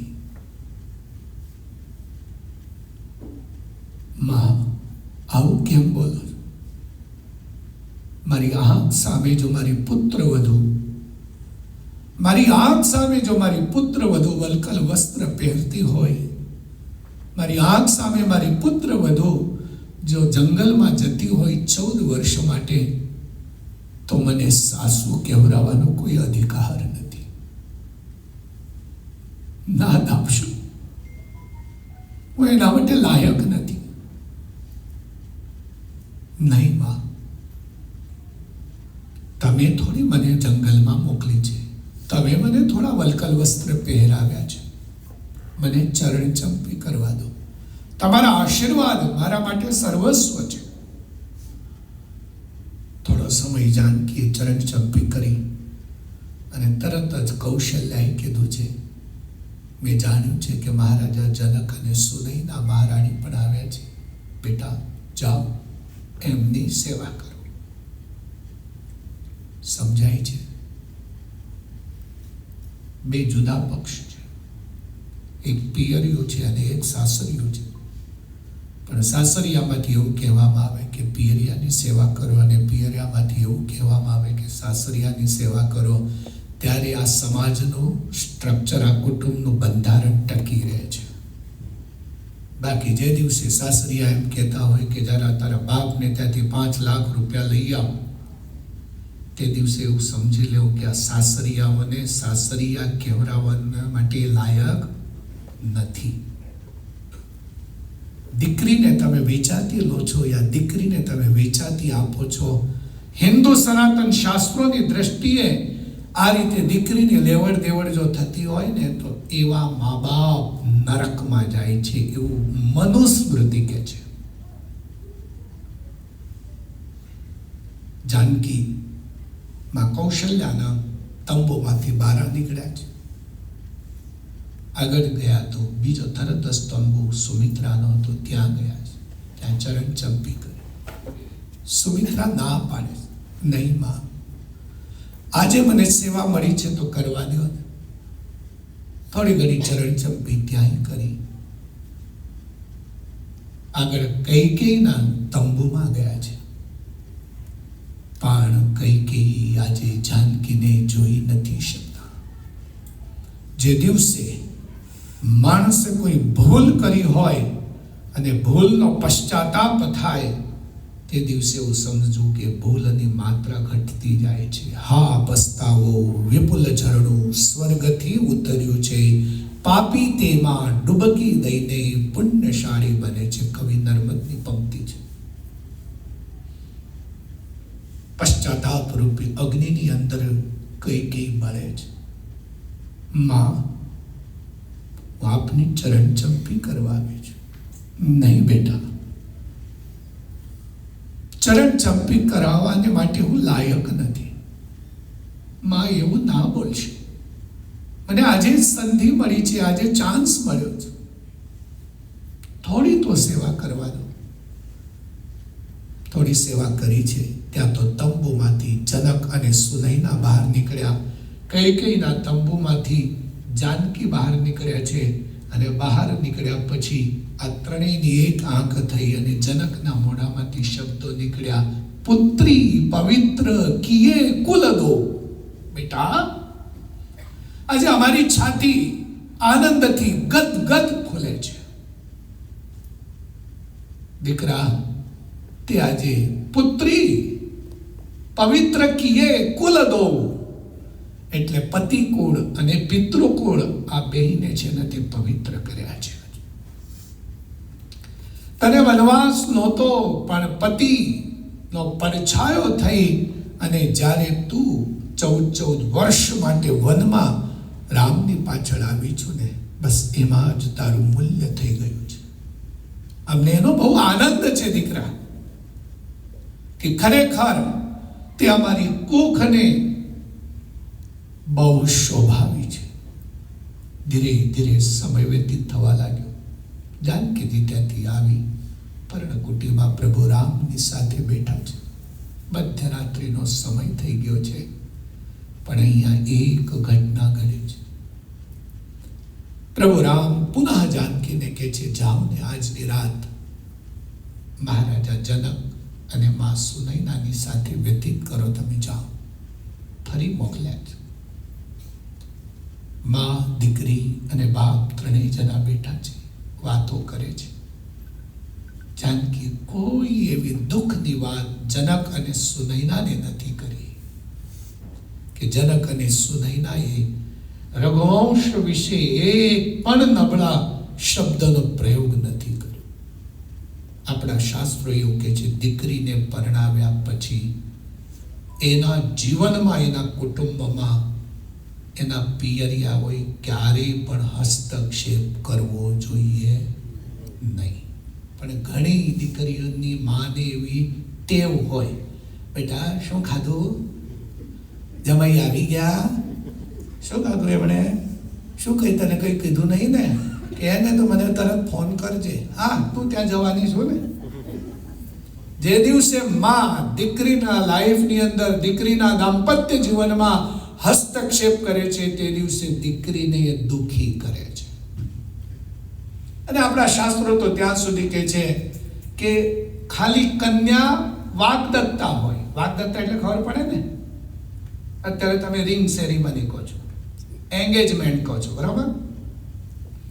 સમાજની ઉપસ્થિતિમાં, કુટુંબની ઉપસ્થિતિમાં આ કન્યા અમે તમને આપી અને સામાવાળા એમ કે આ કન્યા અમે લઈએ છીએ, બસ આટલો વાણીનો સંબંધ બંધાઈ જાય, પછી એ દીકરીના કુટુંબમાં કોઈનું મૃત્યુ થાય ને તો પણ એને સૂતક નથી લાગતું. તો વાગદત્તા દીકરી માટે જો શાસ્ત્રો આટલું લખતા હોય, તો પરણ્યા પછી જેનું ગોત્ર બદલાઈ જાય, જે પતિકુળની અંદર આવી જાય, પછી એને પિયરિયાનું કેટલું. અને તો એટલું સમજવાનું કે શરીરને જન્મ આપનારા મા બાપ એ હતા, હવે અહીંયા આવ્યા પછી મારા માટે મા બાપ કોણ છે? સાસુ અને સસરા છે. જે દિવસે સ્ત્રીના જીવનની અંદર સાસુ અને સસરા પ્રત્યે માતાને પિતાની ભાવના જાગૃત થાય ને, તે દિવસે સાસુ અને સસરાને વહુ પ્રત્યે દીકરીની ભાવના જાગૃત થાય, અને તે દિવસે કુટુંબ છે ને સોળે કલાએ ખીલીને રહે. પણ લાવવું બહુ અઘરું હોય છે, કારણ કે ફોનથી ટોર્ચર કર્યા કરે ને. તમને એમ થાય છે આ સ્વામીને આવું બધું કંઈથી ખબર થાય ને? હે, તમારામાંથી અમુક ફૂટેલા હોય. અને એનાથી બી આગળ કહું તો તમારા પરિવારમાં અમારા સીસીટીવી કેમેરા મૂકેલા હોય છે. કોણ? જે હમણાં બેઠા હતા ને અહીંયા, નાના છોકરાઓ, એ બાળકોને નજીક લઈએ, માથે હાથ ફેરવીએ, પૂછીએ, બેટા જમ્યો? હા જમ્યો. શું ખાધું આજે? કંઈ નહીં, આજે તો મમ્મીએ છે ને ડોમિનોઝમાંથી પિઝા ઓર્ડર કર્યા હતા, એટલે અમને ખબર પડી જાય કે આ બધું બહારનું પણ ઠપકારે છે, બરાબર? પછી બીજે 2-4-5 દિવસ પછી ફરી મળે, ફરી પૂછીએ શું કર્યું આજે સવારથી સાંજ સુધી? એટલે છોકરું બોલે આટલા વાગે ઉઠ્યો તો પછી સ્કૂલે ગયો તો પછી પાછો આવ્યો, પછી ઘરમાં ઝઘડો થયો. એટલે કોનો ઝઘડો થયો? મમ્મી અને પપ્પાનો ઝઘડો થયો. એમાં પપ્પાએ છે ને મમ્મીને બે ઠોકી દીધી. એટલે ખબર પડી જાય કે હા અહીંયા મારામારી પણ હાલે છે. તમારા ઘરમાં શું ચાલે છે ને એ લગભગ અમને ખબર હોય. અને અમારે તો ઘર ઘર की કહાની જાણતા જ હોઈએ, લગભગ જાણતા હોઈએ. ભરતજી, લખન, રામ યા સીતા, આ પાત્રો બધા એવા છે કે આનાથી અલિપ્ત છે. વાત તમને કરતો હતો કે ભરતજીના આંખ છે તો પ્રભુએ સાફ કરી. રાતનો એ પ્રસંગ હતો અને જાનકીને જનક અને સુનૈનાના તંબુમાં પાછા મોકલ્યા છે. રાતના 12, 12:30 વાગ્યા હશે. તંબુમાં બધા થાકેલા હતા, ચાલીને આવેલા હતા એટલે સૂઈ ગયા છે. પણ એક પાત્રને ઊંઘ નથી આવતી અને એ હતા કૈકેયી. બધા સૂતા છે, એકદમ નીરવ શાંતિ થઈ ગઈ છે. એવું જાણ્યું એટલે કૈકેયી પોતાના તંબુમાંથી ઊભા થઈને બહાર નીકળ્યા છે. એને ખબર હતી કે સામે જે પર્ણકુટી છે એ મારા રામની છે. ધીરે રહી અને પોતાના તંબુમાંથી નીકળી અને પ્રભુ રામની પર્ણકુટીમાં ધીરે રહી પર્ણકુટીનો દરવાજો ખોલી અને અંદર ગયા છે કે આજે ખાનગીમાં કોઈને ખબર ના પડે એ રીતે મારા રામની હું માફી માગી લઉં. અંદર જ્યાં પ્રવેશ કર્યો ને ત્યાં નાવનો દીવો ચાલુ હતો. પ્રભુ ધર્મના આસનની ઉપર નીચે સૂતા છે. ચરણથી માંડી અને છાતી સુધી સફેદ ચાદર ઓઢેલી છે. સેજ દરવાજો ખકડ્યો એટલે પ્રભુએ આંખ ખોલી. એકદમ સફાળા બેઠા થઈ ગયા.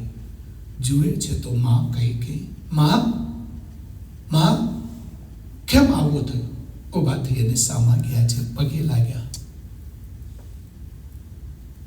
કૈકેયી બંને હાથથી પ્રભુ રામને પકડી છાતી સરસા ચાપી અને રડતા રડતા કે છે, બેટા મને માફ કરી દે, માફ કરી દે.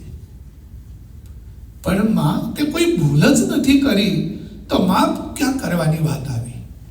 નહીં, મેં તારા માટે 14 વર્ષના વનવાસનું આ વરદાન વચન માંગ્યું છે. મને આજે ગિલ્ટી ફીલ થાય છે, મને અપરાધની ભાવના નિર્માણ થાય છે. મને માફ કર દે. નહીં માં, તે જો આ વચન ન માંગ્યું હોત તો તારા દીકરાને આ ઋષિ મહર્ષિઓ અને સંતોના દર્શન ન થયા હોત. તે આ વચન ન માંગ્યું હોત તો તારા દીકરાને સંતોના મુખેથી પ્રાચીન ઇતિહાસ કથા વાર્તાઓ સાંભળવા ન મળી હોત. તે આ વચન ન માંગ્યું હોત તો જંગલનું સુખ યા દુઃખ કેવું હોય છે એની કલ્પના મને ન આવી હોત. તે ભૂલ નથી કરી, પણ તે મારી ઉપર બહુ મોટી કૃપા કરી કે 14 વર્ષ માટે તે મને મનમાં મોકલ્યો છે. કૈકેયી રડે છે, પ્રભુ સમજાવે છે, માં કોઈ જોઈ જશે કે માં દીકરાની માફી માંગવા આવી છે. જગતમાં આની વાતો ખોટી થશે, માટે માં જાઓ.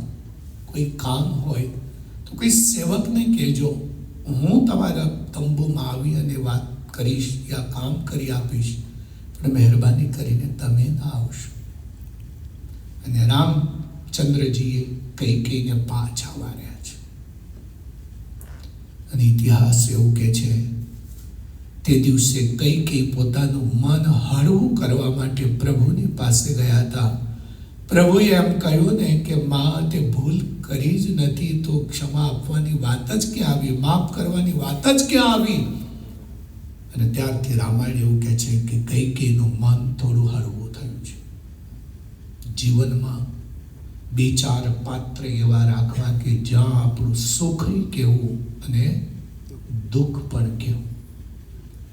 જગતની અંદર એક માનો ખોળો એવો હોય છે કે એના ખોળામાં માથું મૂકી અને તમે હૃદય હલકું કરી શકો. બીજો સંતના ચરણ એવા હોય છે કે જેના ચરણમાં માથું મૂકી અને તમે તમારું હૃદય હલકું કરી શકો. અને કા પત્ની સારી સંસ્કારી મળી હોય તો એનો ખભો એવો હોય છે કે એના ખભા ઉપર માથું મૂકીને તમે હૃદય હલકું કરી શકો. બાકી જગતના કોઈ પાત્રની આગળ તમારા દુઃખની વાત કરો તો લોકો તમારી ફજેતી કરે. દુનિયાને આપણું દુઃખ ના કહેવાય. જે દિવસે દુનિયાને તમે તમારું દુઃખ કહેશો ને તે દિવસે આખા સમાજમાં તમારી ફજેતી કરશે. એક કવિએ ગઝલ લખી છે, પથિક તું ચેતજે પથના સહારા, પણ દગો દેશે ધરીને આરોપ મંજિલનું કિનારા, પણ દગો દેશે. મને મજબૂર ના કરશો, હું વિશ્વાસ નહીં લાવું. મને મજબૂર ના કરશો, હું વિશ્વાસ નહીં લાવું. અમારા અનુભવ છે તમારા, પણ દગો દેશે. અમારા અનુભવ છે તમારા, પણ દગો દેશે. પથિક તો ચેતજે પતના સહારા, પણ દગો દેશે. સહારા પણ દગો દેશે. જગતની અંદર માણસને સૌથી વધારે દુઃખીમાં દુઃખી કરનાર હોય ને તો નજીકના હોય ને એ કરતા હોય, દૂરના નથી કરતા. દગો આપનાર જો કોઈ હોય તો નજીકના હોય, દૂરના રસ્તા ઉપર જનારા ના દગો આપે, અને આપે તો બહુ ક્યારેક બને. જ્યારે ડગલે અને પગલે ઘરમાંથી જ માણસને દગો મળતો હોય છે, અને પરિણામ એનું એ આવતું હોય છે કે માણસ પછી અંદરથી ભાંગી જતો હોય. કઈ કઈને પાછા વાળ્યા. ત્યાં મહારાજા જનક અને સુનૈના સવાર થયું છે, ઉઠી અને તૈયાર થયા છે. વશિષ્ઠજીને કહ્યું છે કે તમે પ્રભુ રામને કહો. વશિષ્ઠજી જનકજીને કહે છે કે તમે કહો, નહીં તો આપણે બધા સાથે રહીને કહીએ. બીજા દિવસે પછી સભા ભરાણી છે. બીજા દિવસે સભાની અંદર વશિષ્ઠજી અને જનક ભરતને કહે છે કે ભરતજી, તમે પ્રભુને એવું કહો કે તમે અયોધ્યા પાછા પધારો, અને કા આપનો રાજ્યાભિષેક અમે અહીંયા જ કરી અને આપ રાજગાદીનો સ્વીકાર કરો. પણ ભરતજી કહી શકતા નથી. ભરતજી એટલું જ બોલ્યા છે, પ્રભુ અમારું બધાયનું હિત થાય એવું કંઈક કરો. હા લખન, અરે હા ભરત, તમારું હિત થાય એવું જ મારે કરવું છે. ત્યાં તો દેવતાઓને ચિંતા થવા લાગી કે રખેને કદાચ આ ભરતના પ્રેમને વશ થઈ અને પ્રભુ અયોધ્યા તરફ પાછા જાય ને એમનો રાજ્યાભિષેક થાય તો જે રાક્ષસોનો વિનાશ કરવા માટે અવતાર ધારણ કર્યો છે, રાક્ષસોના વિનાશનું કાર્ય બાકી રહી જશે. સરસ્વતીજીને બોલાવ્યા. તે દિવસે મંથરાના બુદ્ધિની ડાયલ તમે ઊંધી ફેરવી, બસ આજે પણ ભરતની ડાયલ ઊંધી ફેરવી નાખો. ગમે તેમ થાય, પ્રભુ પાછા ન જવા જોઈએ. સરસ્વતીએ ચોખ્ખી ના પાડી દીધી છે. સરસ્વતીજી એમ કહ્યું, તમે માનો છો એ રીતે ભરતજી નથી. ભરતજી તો પ્રભુના દાસ છે, પ્રભુ જે કહેશે ને એ જ કરશે, બાકી હવે હું આમાં નિમિત્ત ન બનું. ત્યાં પ્રભુને ભરતજી કહે છે, પ્રભુ આપ જેમ કહેશો તેમ કરીશ. 4 દિવસ આખો સમાજ ત્યાં રહ્યો છે. ભરતજીને મનમાં એમ સંકોચ થાય છે કે 4 દિવસ સુધી આ બધાને પ્રભુ નથી ખવડાવી પીવડાવી શકતા, એટલે પ્રભુને મનમાં સંકોચ છે. એથી સારું એ કે હું આજ્ઞા લઈ અને નીકળું. 5મે દિવસે ભરતજીએ કહ્યું છે, પ્રભુ મેં આપને બહુ દુઃખ આપ્યું છે, હવે હિત હોય થાય ને એવું કહો અને હું રજા લઉં. તે વખતે પ્રભુ રામચંદ્રજીએ પોતાના ચરણમાં રહેલી જે પાદુકા હતી એ પાદુકા ભરતજીને આપી છે. ભરત, લે આ પાદુકા, આ તારા માટે આશ્રય સ્થાન છે. જે પોતાના જીવનનું આશ્રય સ્થાન પરમાત્માના ચરણારવિંદ કરે છે, એના માટે એનું આચરણ એ શ્રેષ્ઠ બની જતું હોય છે. ઈશ્વરની શરણાગતિ વિના આચરણ ક્યારેય પણ યોગ્ય બનતું નથી, શ્રેષ્ઠ બનતું નથી. એકવાર સીતાને રામ દંડકારણ્યમાં પંચવટીની આગળ એક વેદિકા હતી, એ વેદિકા ઉપર બેઠા હતા. બંને જણા બેઠા છે બાજુમાં, બેયના ચરણામ નીચે છે. જાનકીની નજર પોતાના ચરણ ઉપર પણ ગઈ અને બાજુમાં પ્રભુ બેઠા હતા એટલે પ્રભુના ચરણ પર પણ ગઈ. મનમાં તો એમ થયું કે પ્રભુના ચરણ કરતા મારા ચરણ બહુ કોમળ છે, સુંદર છે, લાલાશયુક્ત છે, પણ હું મારા ચરણના વખાણ કરું એના કરતાં પ્રભુ કરે તો સારું ને. અને આમય ઘરમાં સારું ખાવું હોય ને, દાળ ભલે 3જા માળની હોય તો એમ કેવું કે આ હા આજે તો દાળ તો તાજમહાલ હોટેલ જેવી છે. બોલવામાં હું વાંધો, વચને કા દરિદ્રતા. એવા વખાણ કરવા, શીરો ખાવ ભલે થોલી જેવો થઈ ગયો, આજનો શીરો તો મોઢામાં મૂક્યા ભેગો હબ થઈને હેઠો ઉતરી જાય છે. પ્રભુ જો વખાણ કરે ને તો બરાબર કહેવાય. એટલે જાનકી આમ કે છે, પ્રભુ આચરણ સુંદર છે કે આચરણ સુંદર છે? પ્રભુએ બે બાજુ નજર ફેરવી. પ્રભુને એમ થયું કે જાનકી મારા મોઢે કેવરાવે છે, પણ હું જાનકીને એવું કહું કે દેવી તમારા ચરણ સુંદર છે તો હું મારી જાતની સાથે અન્યાય કરતો હોઉં એવું લાગે. કારણ શાસ્ત્રો એવું કહે છે કે સ્વયં મહાલક્ષ્મીજી પોતાની ગોદમાં પ્રભુના ચરણ લઈ અને જ્યારે ચરણ ચંપી કરે છે ને, ત્યારે લક્ષ્મીજીના ગોદની કઠોરતા પ્રભુના ચરણ સહન કરી શકતા નથી, એટલા પ્રભુના ચરણ કોમળ છે. તો મારી જાતની સાથે અન્યાય કરવો અને એવું કહું કે નહીં દેવી તમારા ચરણ સુંદર છે. અને જો હું એવું કહું કે ના મારા ચરણ સુંદર છે તો જાનકી, હા તમને તો તમારું સારું લાગે ને, અમારું કોઈ દી ક્યાં સારું લાગ્યું છે. એટલે આ તો તમારે તો બધા ઘરમાં કેવું હોય ખબર, શીંગડે પકડો તો ખાંડો ને પૂંછડે પકડો તો પાંડો.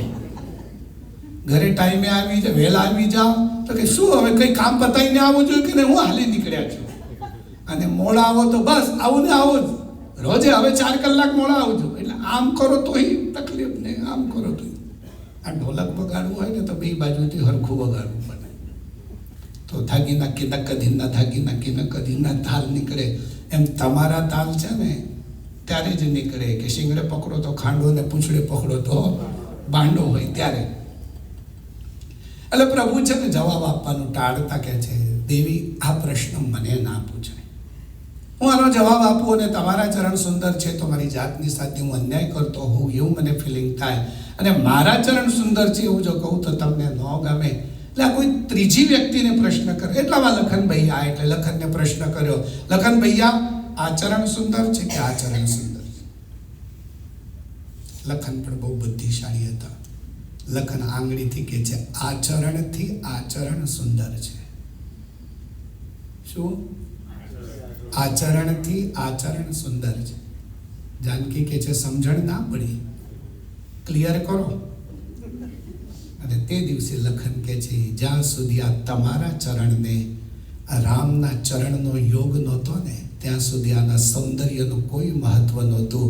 પણ આ ચરણ જ્યારથી મળ્યા ને ત્યારથી આ ચરણની વેલ્યુ વધી ગયેલી છે. એટલે કે જે આચરણથી આચરણ શ્રેષ્ઠ છે એ તો રામ અને સીતાની વાત થઈ. એ જ વાત આપણા માટે લાગુ પડે કે જે દિવસે આપણા જીવનમાં ધર્મનું આચરણ હોય તે દિવસે પરમાત્માને આપણે વહાલા લાગીએ. બાકી રૂડા ને રૂપાળા છે, બહુ ગોરા છે, બહુ હારા છે, આમ છે ને તેમ છે, માથાના વાળ ધોળા થઈ ગયા છે, કાળા કર્યા છે, બધા કરે ને બધા, તો કઈ એનાથી કઈ ભગવાનને ફરક પડતો નથી. ફરક આપણને પડે છે.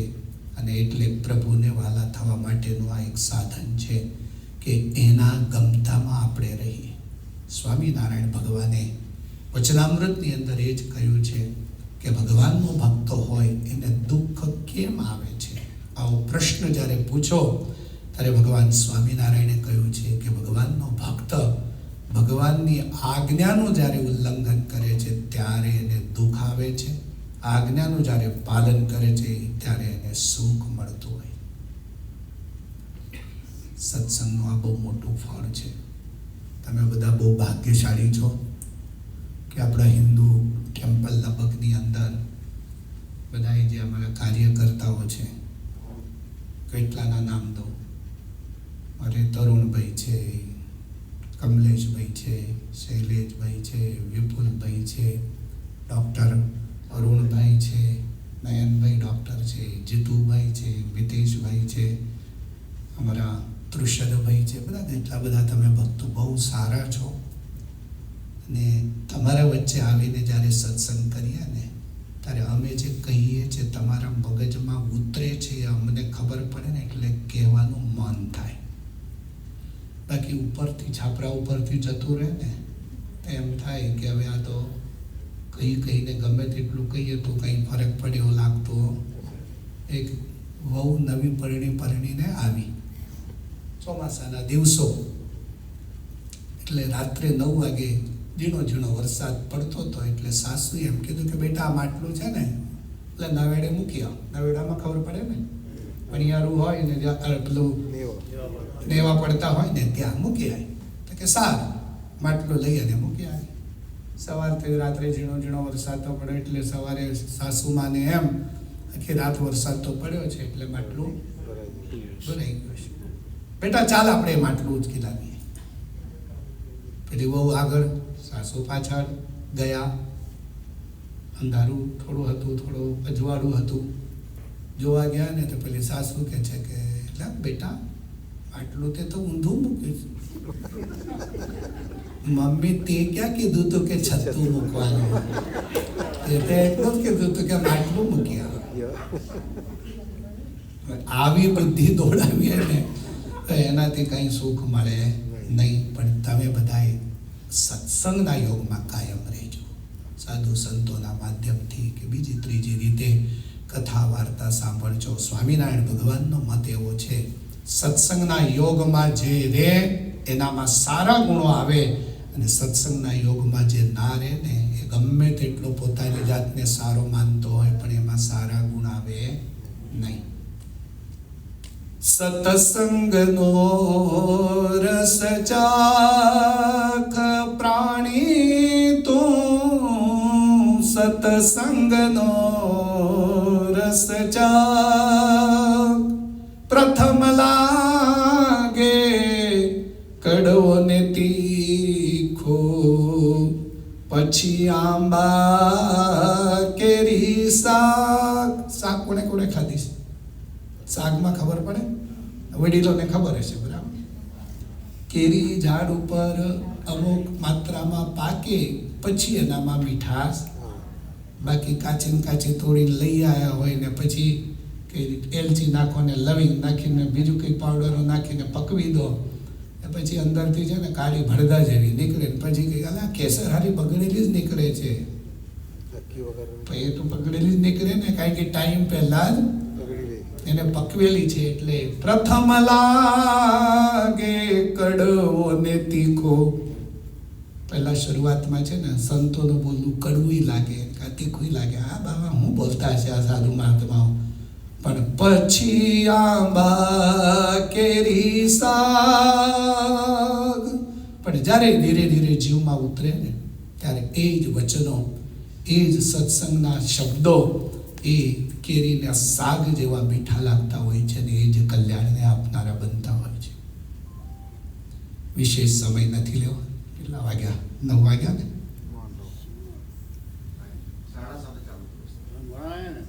અમને તો વાંધો જ નથી, અહીં તો સ્વિચ દાબો એટલે ચાલુ. વાત મારે એ કહેવી છે કે જે મળ્યું છે ને એનું મૂલ્ય ઓછું નહીં આંકતા. ઘણી વખત ઘણી વસ્તુ સહેજે સહેજે મળે છે ને ત્યારે આપણે એનું મૂલ્ય ઘટાડી દઈએ છીએ. સાધુ સંતો નવરા હોય છે એટલે આવી જાય છે એવું પણ નથી. ઘણા વર્ષોથી હું અહીં આવું છું. કેટલા વર્ષ થયા છે તરુણભાઈ? 19 થી 20 વર્ષ થયા છે કદાચ. મામાના હોટેલે જ મોટેલ ઉપર સત્સંગ કરતા હતા. રતિ દાદા ને હરિ દાદા ને બધા હતા. અને જે સત્સંગ ચાલતો હતો એ 2-2.5 કલાક 3-3 કલાક સુધી સંતો આવે છે. ચોક્કસ એ સમાજના હિત માટે વસ્ત્ર પહેરેલા હોય ને એટલે જગતનું હિત ઈચ્છતા હોય છે અને એટલે સંતોનું વિચરણ હોય છે. બહુ પોઝિટિવ દ્રષ્ટિથી લેવું, જેનાથી આપણા જીવનમાં છે ને ગુણો આવે છે. સ્વામિનારાયણ ભગવાને શિક્ષાપત્રીમાં એવું કહ્યું કે સામી વ્યક્તિમાં જો તમે દુર્ગુણ જોશો તો એ દુર્ગુણ તમારામાં આવશે, અને સામી વ્યક્તિમાં જો ગુણ જોશો તો એ ગુણ તમારામાં આવે. નક્કી આપણે કરવાનું કે સદગુણ લેવા છે કે દુર્ગુણો લેવા છે. અને દુર્ગુણ લાવવામાં મહેનત પડતી નથી. હું ને તમે આપણે કદાચ કોઈ બિયર બારની આગળ ઊભા હોઈએ અને 5 વખત 10 વખત કોઈ જુએ તો કોક એવું કે અરે તઈ ઊભા હોય છે એટલે પેક મારતા હશે, કે ન કે ભલે તમે નથી જ પીતા, એકદમ તમે ચોખ્ખા છો, પણ તમે જે જગ્યાએ ઊભા છો ને એ સ્થાન તમારી વેલ્યુ ઘટાડે છે. મંદિરમાં હો, શુક્ર શનિ રવિ કે જે કોઈ રવિવારે પ્રોગ્રામ હોય ને તમે મંદિરમાં હો, દાદા સાંજે ક્યાં હશે? મંદિરે જ હશે. તો એવી પ્રસિદ્ધિ હોવી જોઈએ અને ત્યારે આપણામાં ગુણોનો આવિર્ભાવ થાય.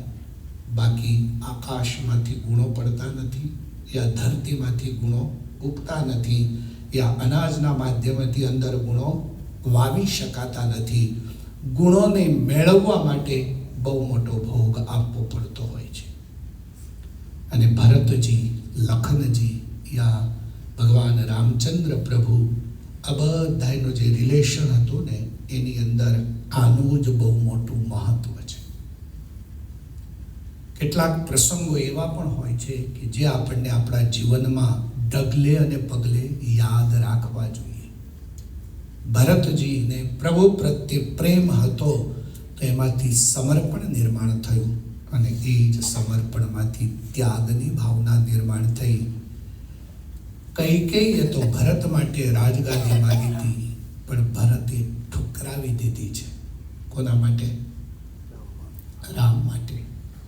તો ભરતજી રામને સમજાવવા માટે આવ્યા કે તમે પાછા આવો ને ગાડી લઈ લો, તો રામે ભરત માટે ગાદી ઠુકરાવી દીધી. નહીં ભરત, 14 વર્ષ સુધી તો તું જો, પછી આગે ગોરખ જાગે.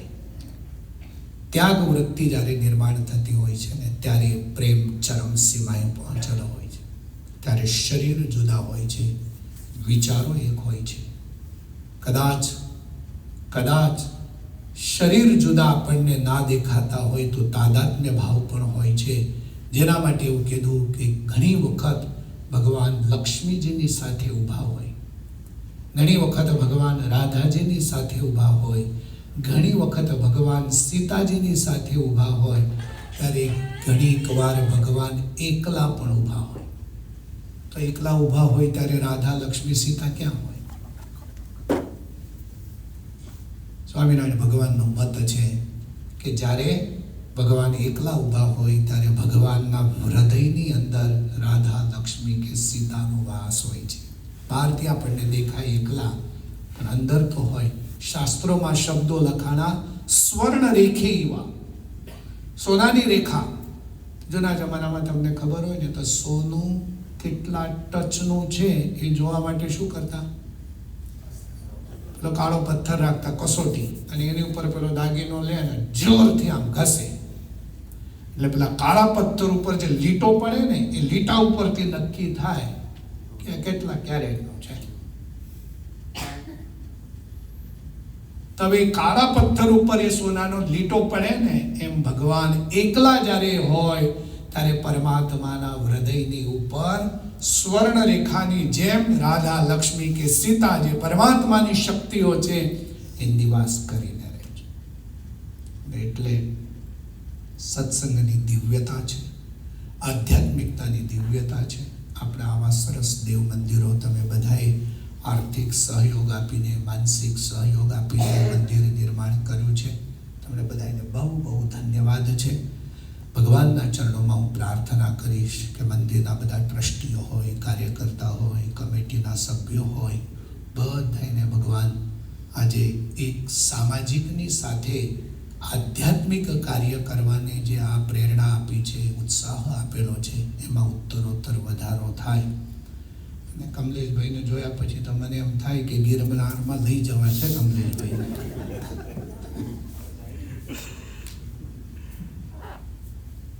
પ્રેમ હોય ને એટલે આવું કહેવાય, નહીં તો ના કહેવાય. નહીં તો એવું ખાય, હા સ્વામી અમને વળી ગિરનારમાં લઈ જાય છે, પોતે જ જતા હોય તો અમને શું કરવા લઈ જાય છે એવું કહે. પણ બહુ આનંદ થયો આ 2 દિવસનો સત્સંગ કર્યો. અંતે આપણો વિષય એટલો જ હતો કે રામ અને ભરતનો મિલન, અને મિલનની અંદર જે વસ્તુ, જે તત્વ હતું એ પ્રેમ, સમર્પણ અને ત્યાગ, આ 3 વસ્તુઓ હતી.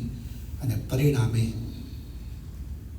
ભરતજી માટે રામચંદ્ર પ્રભુના હૃદયમાં એટલો જ પ્રેમ હતો જેટલો ભરતજીને હતો. અને એટલે જ આકાશના બધા તારા સિતારા નથી હોતા, બધા સમંદરના પાણી ખારા નથી હોતા. શું? આકાશના બધા તારા સિતારા નથી હોતા, બધા સમંદરના પાણી ખારા નથી હોતા. મુંબઈ જાઓ ને પાણી લો મોઢામાં તો ખારું લાગે, પણ લેક મિશિગનમાં જાઓ તો એ સમુદ્ર જ છે, સમુદ્ર જેવો જ છે ને. પણ ત્યાં લેક વિક્ટોરિયા જાઓ ને પાણી પીવો તો મીઠું લાગશે. બધા સમંદરના પાણી ખારા નથી હોતા, મારા માનેલા એ મારા નથી હોતા. અને એટલે આપણું જો કોઈ હોય તો ભગવાન છે એવું માની સાધના કરજો. ભગવાનના ચરણોમાં પુનઃ પ્રાર્થના કરું. લબક સત્સંગ મંડળના બધા જ નાના મોટા સભ્યો, મંદિરના ટ્રસ્ટીઓ, એક્ઝિક્યુટિવ કમિટીના સભ્યો, અને સૌથી વધારે અમારા પૂજારી રાજા બાપા. પૂજારી ઉપર ભગવાનનું ઐશ્વર્ય નહીં રહે. પૂજારી જ્યારે ભગવાન તરફ દુર્લક્ષ્ય કરે પછી ભક્તોના કાર્યો થાય નહીં. રાજાભાઈ છે ને સરસ બહુ દિલથી ઠાકોરજીની સેવા કરે છે, અને એ દર્શન આમ ઊભા રહીએ ને કેવું લાગે કે કેટલા રૂડા ને રૂપાળા ભગવાન છે. અને એ મૂર્તિ આપણા હૃદયમાં ઠરી જાય એટલે આપણું કલ્યાણ થઈ જાય. તો પુનઃ પ્રભુ ચરણમાં પ્રાર્થના. લક્ષ્મીસ્તે સદને સદા વિહરતા શ્રી શારદા તે મુખે ભક્તિસ્તે વિમલાસ્તુ મંગલપદે શ્રી સ્વામિનારાયણે ગોષ્ઠે કામદુઘા કરેસ્તુ સતતમ ચિંતામણી પ્રાંગણે મંદારસ્તવ વત્સરેસ્તુ જનવે સદ્ધર્મ તત્વે રતિ. એવા આશીર્વાદ સાથે સૌને જય સ્વામિનારાયણ, જય શ્રી કૃષ્ણ, જય શ્રી રામ. 2 મિનિટ આપણે ધૂન કરીશું.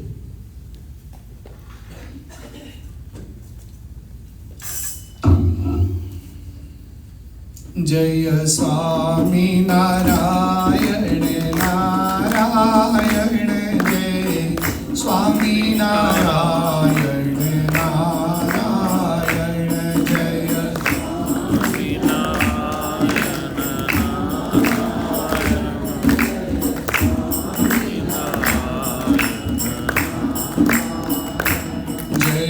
સ્વામી નારાયણ નારાયણ જય સ્વામી નારાયણ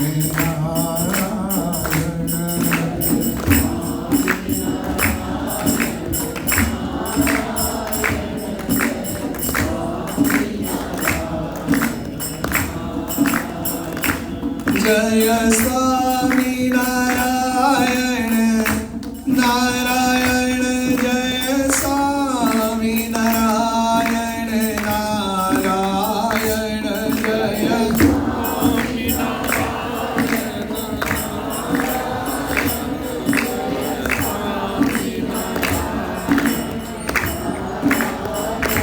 જય સ્વામી નારાયણ નારાયણ જય સ્વામી નારાયણ નારાયણ જય સ્વામી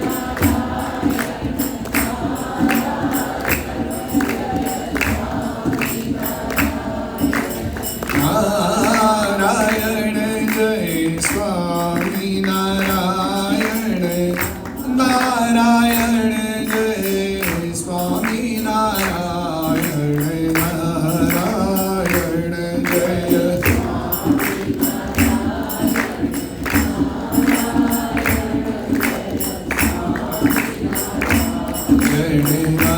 નારાયણ જય સ્વામી નારાયણ નારાયણ જય સ્વામી નારાયણ નારાયણ જય સ્વામી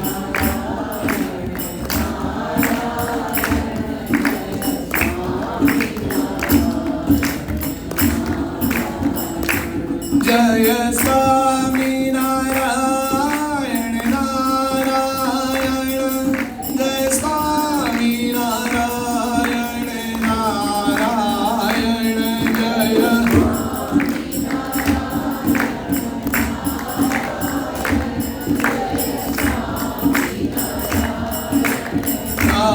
નારાયણ જય સ્વામી નારાયણ નારાયણ જય સ્વામી નારાયણ નારાયણ જય સ્વામી નારાયણ નારાયણ જય નારાયણ જય સ્વામી નારાયણ નારાયણ જય સ્વામી નારાયણ નારાયણ જય સ્વામી નારાયણ